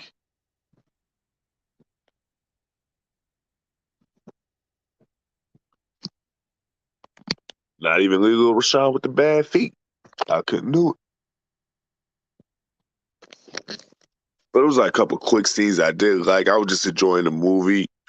Trifling. She was trifling. I mean, in good nature. She was in good nature. I'm like, well, you just being extra. But I get what she was doing. But overall, one too many scenes I took out, like favorite scenes. It was just like enjoying the process of the movie as a whole, like trying to go from there with that. Oh, and that scene where dude was going gung ho because he ain't smashed. Like, just gonna take our time, and he was going ham on that. Yeah, man. Oh, wait. There was another scene where I guess those three was out at like at a pool hall or something. And Martin Lawrence's character, he was okay, like this little hotep during this movie. It had these, is it racist moments and everything?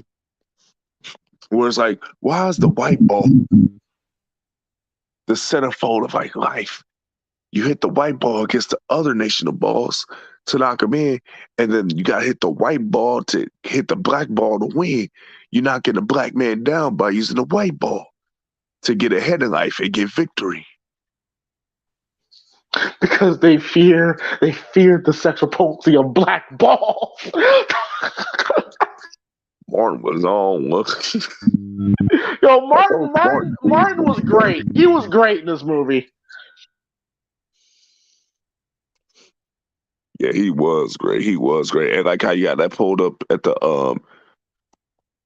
I like that department store where it was shopping for clothes and suits or whatever like that, but then the owner of the spot was stereotyping them.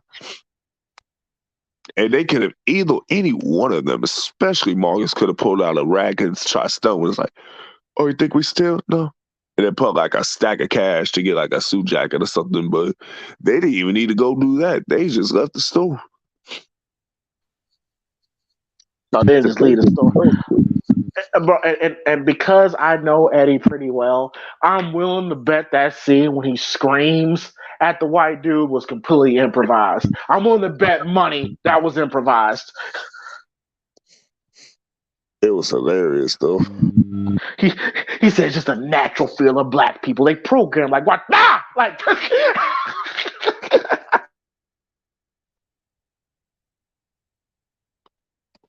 But honestly, that's all I got for like the short scenes. My favorite scenes in the film, was of course the scenes with Martin and David Alan Grier and Eddie Murphy. I thought those three had really good chemistry. They bounced off each other really well. Of course, Martin will go on to do the movie Life with Eddie, and David Alan Grier. I've said this, Quez has said it, MG has said it. Probably the most underrated comedic actor of all time. Of all time, man. To me, it's a damn shame that David Alan Grier doesn't really have that signature movie. You know what I'm saying? Like, I thought if it was too damn talented to not have his own signature film, bro. Because David Alan Grier, anything I see him in, he's hilarious, you know, and he's great in this role. And of course, I don't have the picture up, but of course, Quez, we gotta talk about the dinner scene. We gotta talk about the Thanksgiving dinner scene with John Witherspoon, bro. The story of that scene is legendary, bro. Because I don't know if you know this, Quez, but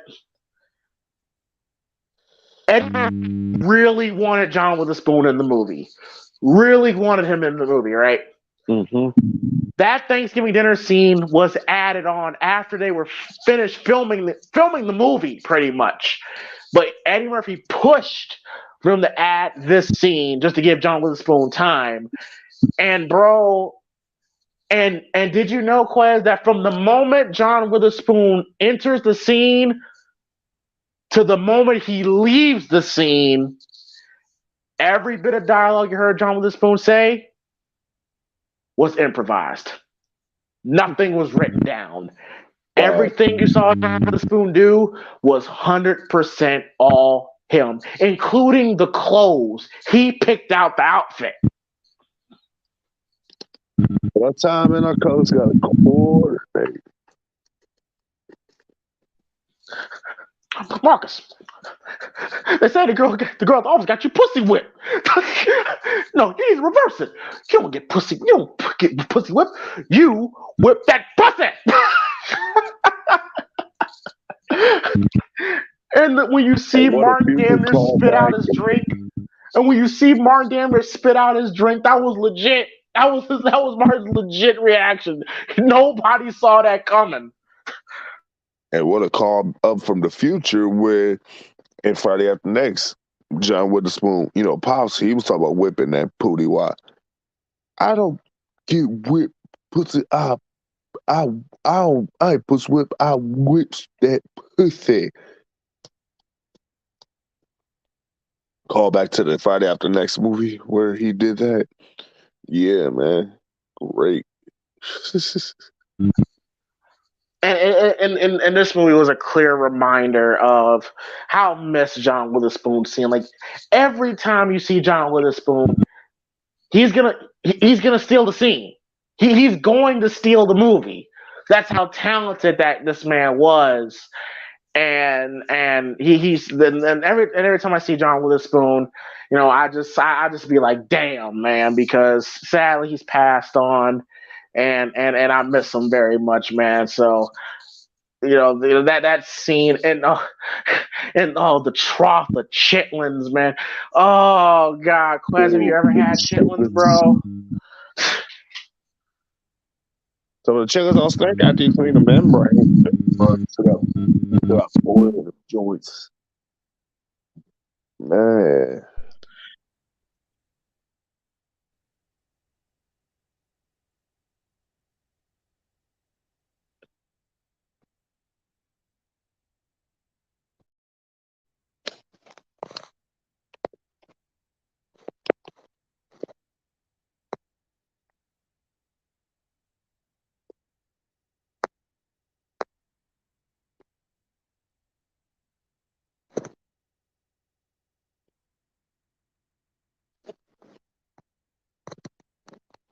James, you still there?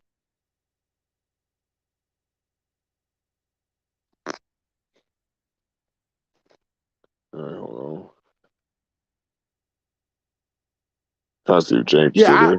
I don't care about I don't care about I'm so glad we moved past from chitlins and hog maws and all that stuff. I don't give a fuck who puts hot sauce on it. Ain't that bad? No, fuck that. It's nasty. It's fucking nasty, bro. Like I'm so glad we as a people we moved on from that. Bro. It was all scraps back in the day. But yeah, I thought the Thanksgiving dinner scene was great. Any scene with Grace Jones was great. What did you think of the Strong J character, Quez? Funny. Real funny. Very eccentric.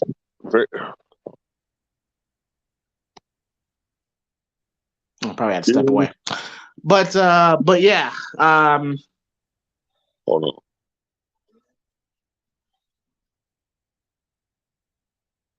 Can you still hear me?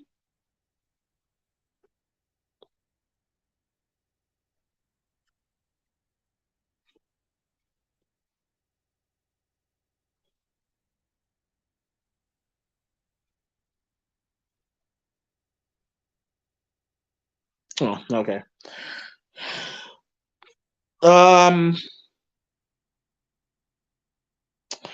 Okay, cool. All right, just making sure. Yeah, because I could hear Quez. But can you hear me now? Yeah, I can hear you. I can hear you now. No, it's like I was there, but it's like I guess my mic. No, like I don't know what happened. It just wasn't feeding through or whatever. Because last time I remember it was like talking about chickens, and then it was just like stuff got messed up. Oh yeah. StreamYard. yeah, that's how we talk about chitlins, man. That's what it does, man. But I was just saying how I'm so glad we as a people we move past, from chitlins and hog balls and pig's feet and all that stuff. And I'm just like I don't give a damn if you do put hot sauce on it. Chitlins is fucking disgusting, and I'm glad those are things from the past. Um, but but yeah, I thought the scenes with Grace Jones, Sharon J, every scene she was in was funny. Same here. um, uh, I do think they maybe could have cut. They could have cut a couple scenes of because the movie is like almost 2 hours long. It didn't really need to be. They could have cut some scenes from the Jacqueline and Marcus situation because we already kind of got the point of what was going on.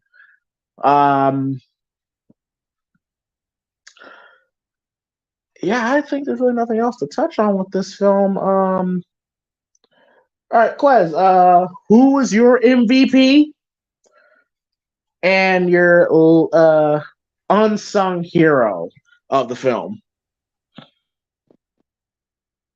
Eddie Murphy was the MVP, and Marcus was the MVP easily. And unsung hero, unfortunately, you might have to go with Jacqueline. Thank you. I knew it. I knew it. You would kind of have to because she's the reason where the film takes shape. At the same time, it takes that turn for Marcus to come to the realization of his actions and his behavior and tries to fix things. Jacqueline was that center focus of everything.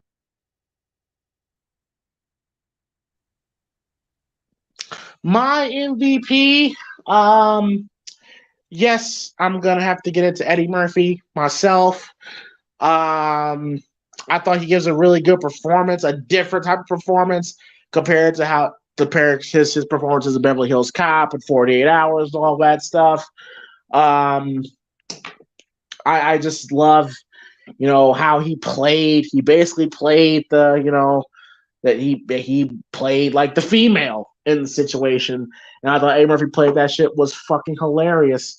And the unsung hero is Jacqueline. Because if it wasn't for Jacqueline, Marcus doesn't go through the metamorphosis that he goes through. You know, granted, like I said, at the end of the day, I think all three parties involved weren't shit. Marcus, Jacqueline, and Angela. But who was the biggest piece of shit out the three?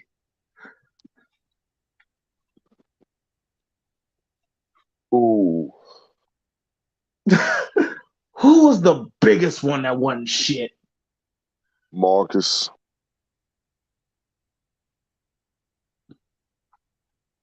Yeah, I got to go with Marcus too.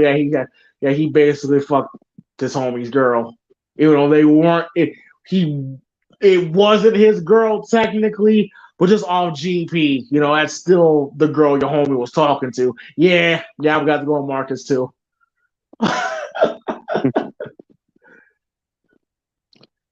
And as you can see, the movie was a hot ghetto mess. Can we say ghetto though? Because they were executives doing nigga shit. That too. Yes.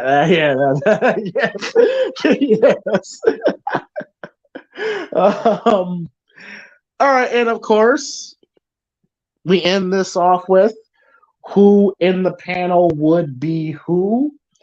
So, Quez, if you had to cast Boomerang, who would play who? Well, considering the fact that there's no females on our panel, we would have to leave those roles 2K vacant. MG would be Marcus. Easily. Easily. Yeah. James, you would be Martin Lawrence's character. Wow, really?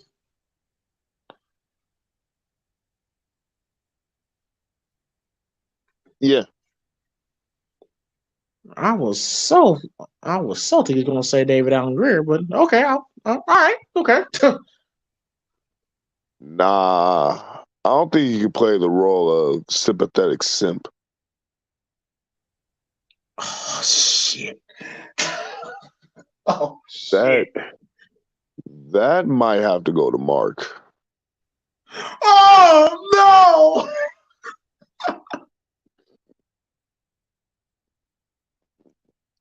Yeah. Mark would be David Alan Grier. You would be Martin Lawrence's character. MG's Marcus.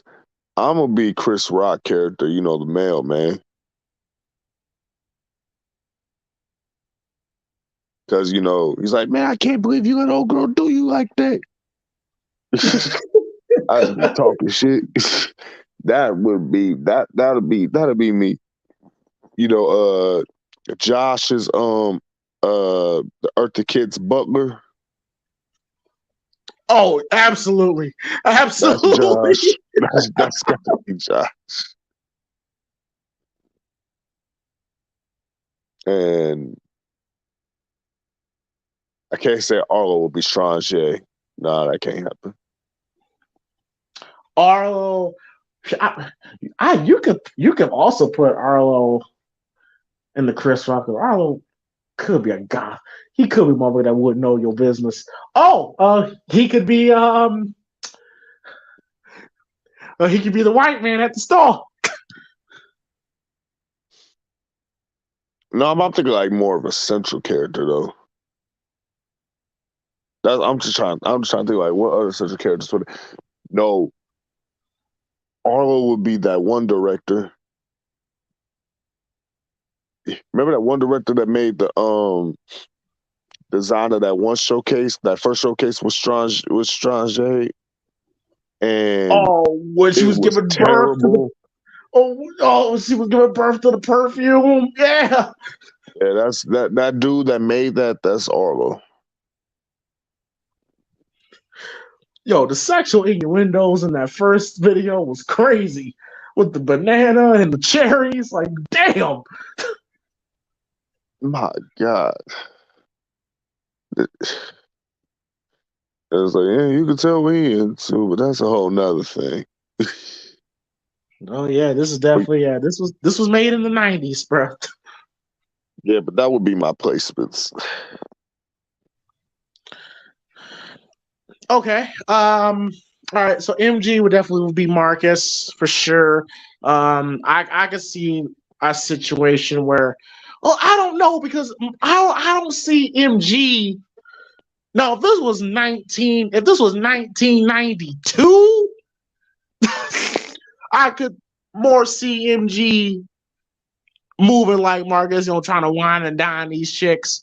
But yeah, Marcus will be MG.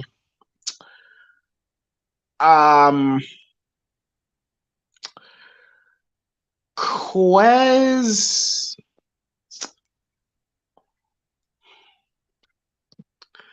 It would be too easy to say you be Martin. Cause not even in your prime pro black shit, you wasn't that aggressive. But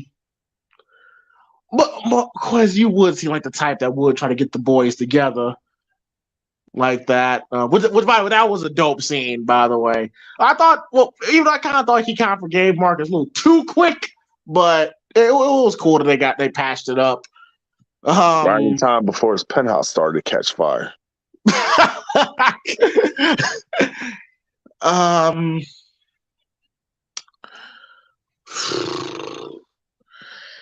Oh shit! I think you might be right on this one again because Josh as Lady Eloise Butler is just because that's definitely Josh. Mark as Gerald. You know what? I can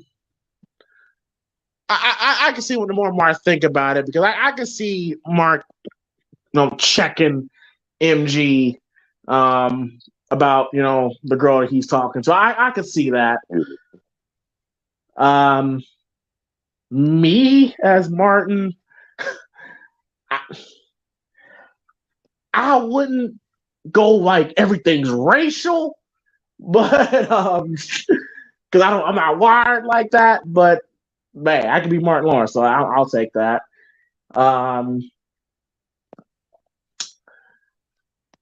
Yeah, you as Boney T, Chris Rock.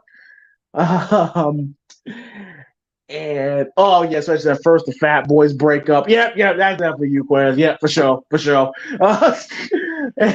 And and Arlo as yes, yeah, I can see that. I can see that for sure. All right, Quez, and out of 10 stars, where do you rank Boomerang? And also, and quick thoughts too on if you have heard it on the soundtrack. I haven't picked the soundtrack yet, and because I know you posted them earlier, but I've been at work all day, so I ain't get a chance like have a sit down and listen to the songs that you posted. But I'm gonna get to it tomorrow. Um, Overall, out of 10. Again, this is like first watching. Let's watch the first time I watched the movie, and I'm still getting my thoughts ahead of it and processing it all. So I've kind of seldom wanted to give it a high rating, but I can say like I thoroughly enjoyed this movie. Now, when it got to about like an hour or so in, I feel like, okay, this is starting to run a little long. Because I know still like some more movie left to go. And then like, I don't want to say it was a drag, but the movie was getting a little long. And I do agree with you. A couple of things, couple scenes, especially with Marcus and Jacqueline could have been condensed or cut from the movie. But Or maybe cut some of overall the, or maybe cut some of the Strange scenes out as well. Yeah, we could have used a couple less pussy words, like could have cut a couple of those pussies out, but that's a whole nother thing. Maybe save some time from there. But overall, I can say I did thoroughly enjoy this movie. And if it came on again, like on TV or something, or if I wanted to go back and watch it one of these days, not like in a regular rotation, but I know if it like ever came on TV, or if I would think about the movie one day and I'd be inclined to watch it, I would definitely go back and watch it. And shout out W.I. Diggy, said a Tribe Called Quest, Hot Sex is his favorite. Yes, that is a dope track. Like I said, I got the what was that?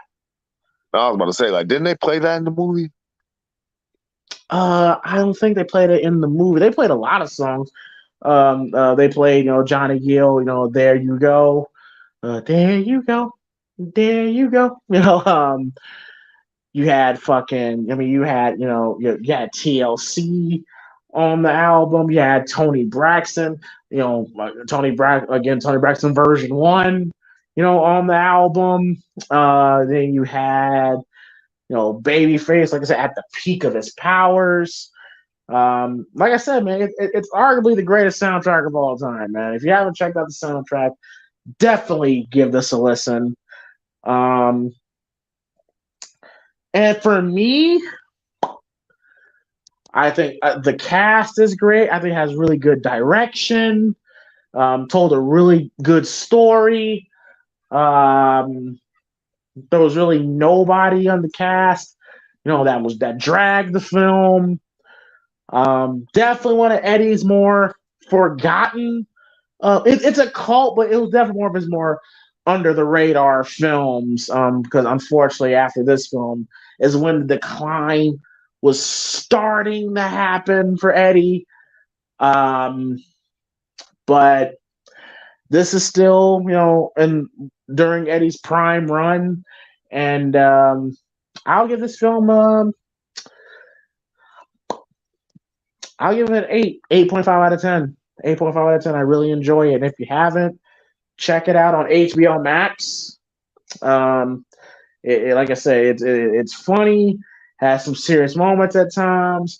Eddie's still Eddie with his charm and his wit. You get a young Martin Lawrence where you see what Martin was going to become. You get Gina and Martin before Gina and Martin. Like it's a lot of legends in this film. So definitely check it out. And next week, for week 3 of the Primetime Movie Network Black History Month movie classics, we have Set It Off. Set It Off. We're starring. Okay, all right. First of all, Quez, I'm Oh yeah, you're right. Okay, wait.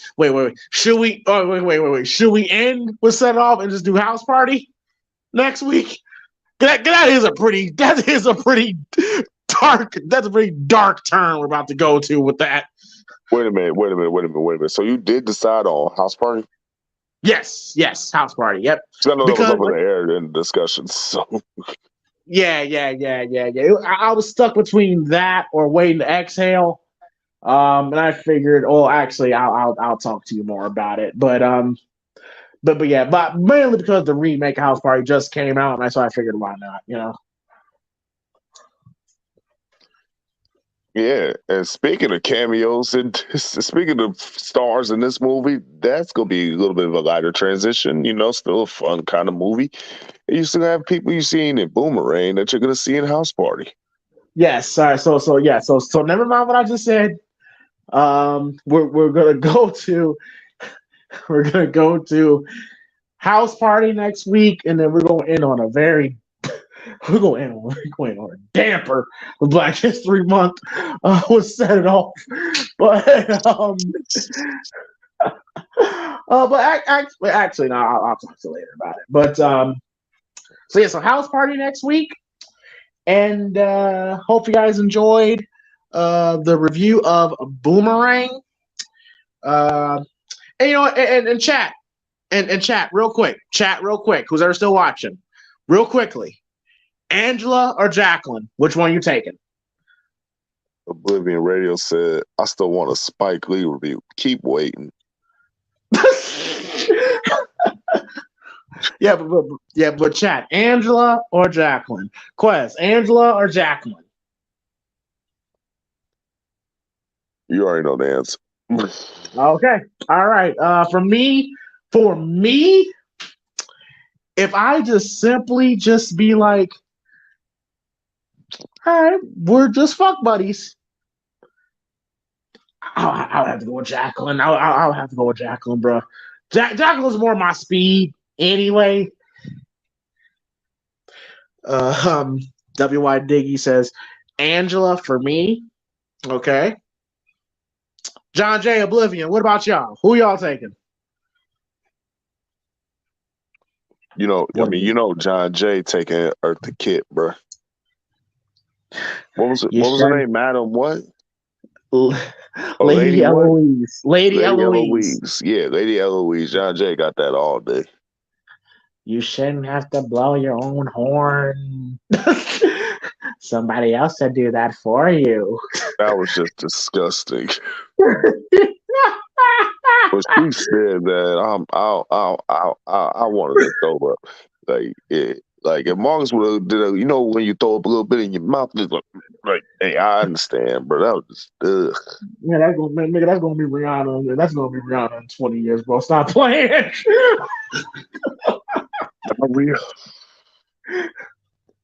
Bro, did you notice, bro? Tell me you noticed right when Marcus knew what he was doing. He said, I'm looking forward to a long, strong relationship. And she bit that asparagus. Did you hear the dog howling, bro? Yes. You know what that meant, right? Run. No, not run, nigga. She said she said that she's got it open, bro. She said open access, bro. You busted wide open at the kitchen table for him, man. It's all bad, man. Oh, but if she wanted to, if she wanted to, but she could have fucked at the kitchen table, bro.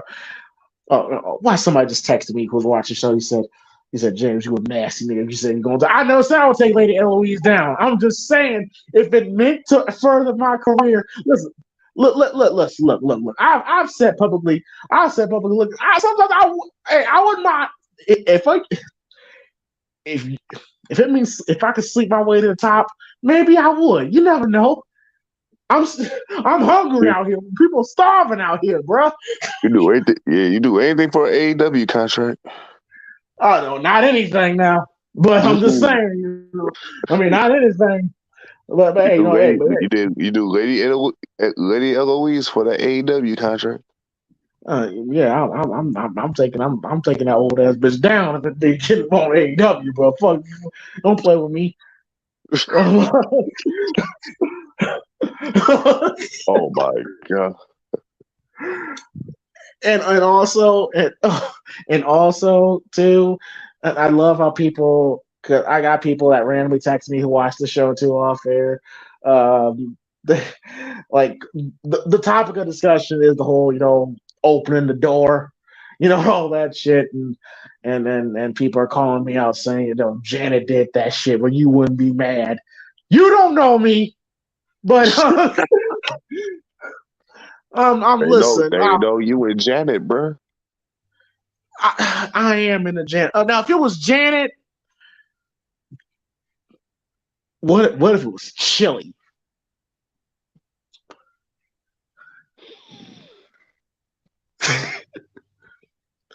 What if Prime Chili? No.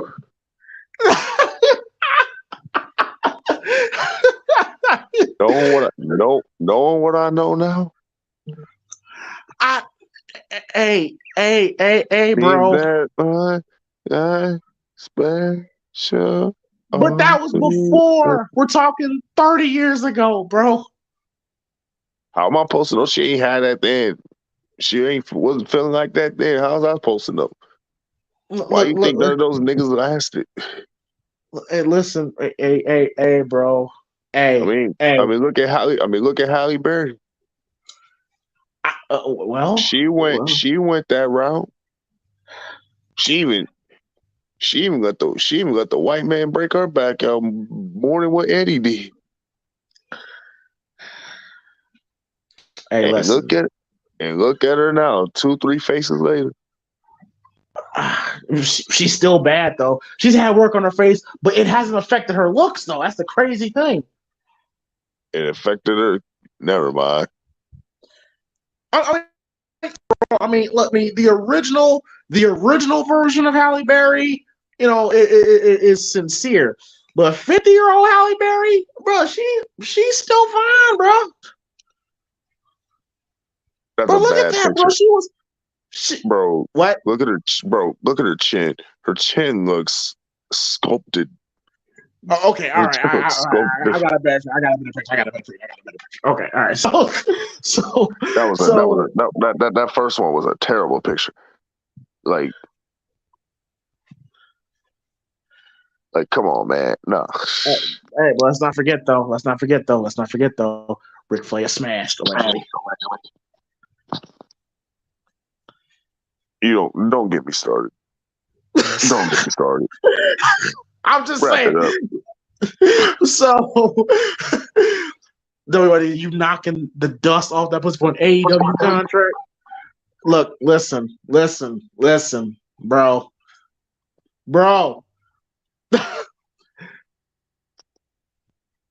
She didn't look bad in that red dress. That's all I'm gonna say. So look, there's been worse. Look, have y'all seen Madonna lately? The 2023 Madonna or 1990 Lady Eloise? The fuck out of here, nigga. But who the hell brought up Madonna? I'm just saying, bro, look up. Because Madonna was never over with me. Then, do you remember when Tidal first launched and had all those artists signing like deals with title, whatever, and you had old Madonna signing with her leg up on the table and shit. Just looking trifling. Like, bro, if put your you leg down. put your leg down. But no, but like, no, Looking but like a no, like, dog. She was looking like a dog taking a piss. She okay, was first of sitting there. all, oh shit, no. But what I'm saying is that Madonna was seen at the Grammys last week, and you want to talk about plastic surgery that fucked up their face? Jesus Christ, bro. Now I wasn't really a Madonna guy like that, but I ain't Pac was. stupid. But I ain't stupid to say, look, if I look at Madonna from back in the day, I'd be lying that she wasn't pretty. But now she's like, oh. But Why nigga said Madonna look like the dude from Saw? I want to play a game.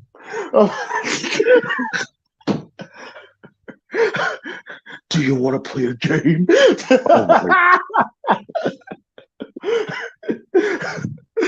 But yeah, so we'll see y'all next week for House Party, and of course Monday Night Raw for the Monday Night Raw live commentary as well. Be sure to hit that like and subscribe button. Hopefully y'all enjoyed the show, and we'll Thank you see guys y'all for all tuning in. Appreciate it. Of course. Well, I keep forgetting this is Friday. It feels like a Sunday, but wait. Yeah. It feels like a Sunday for some strange reason. Because we usually shoot on a Sunday. Yeah, true. But Super Bowl Sunday. Yeah.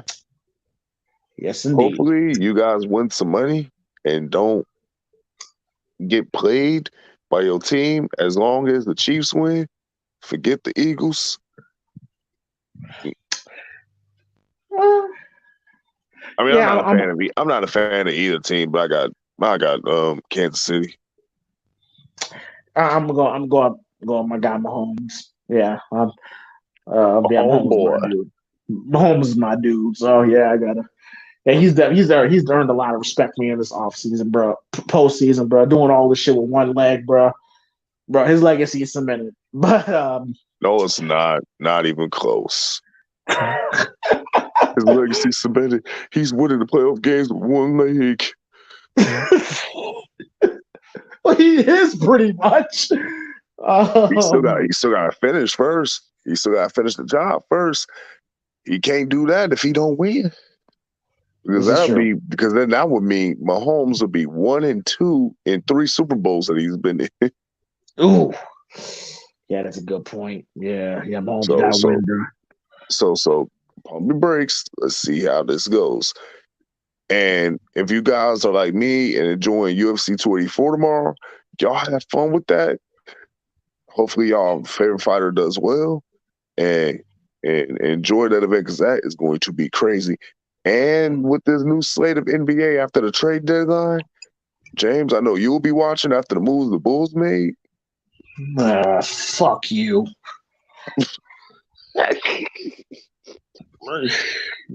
Fuck. At least y'all didn't get stuck with Westbrook. No, not yet. Not yet. They're still trying to get Westbrook. Look, man. Look. I like Westbrook, but I don't want that man on my team, bro. He can't shoot. But don't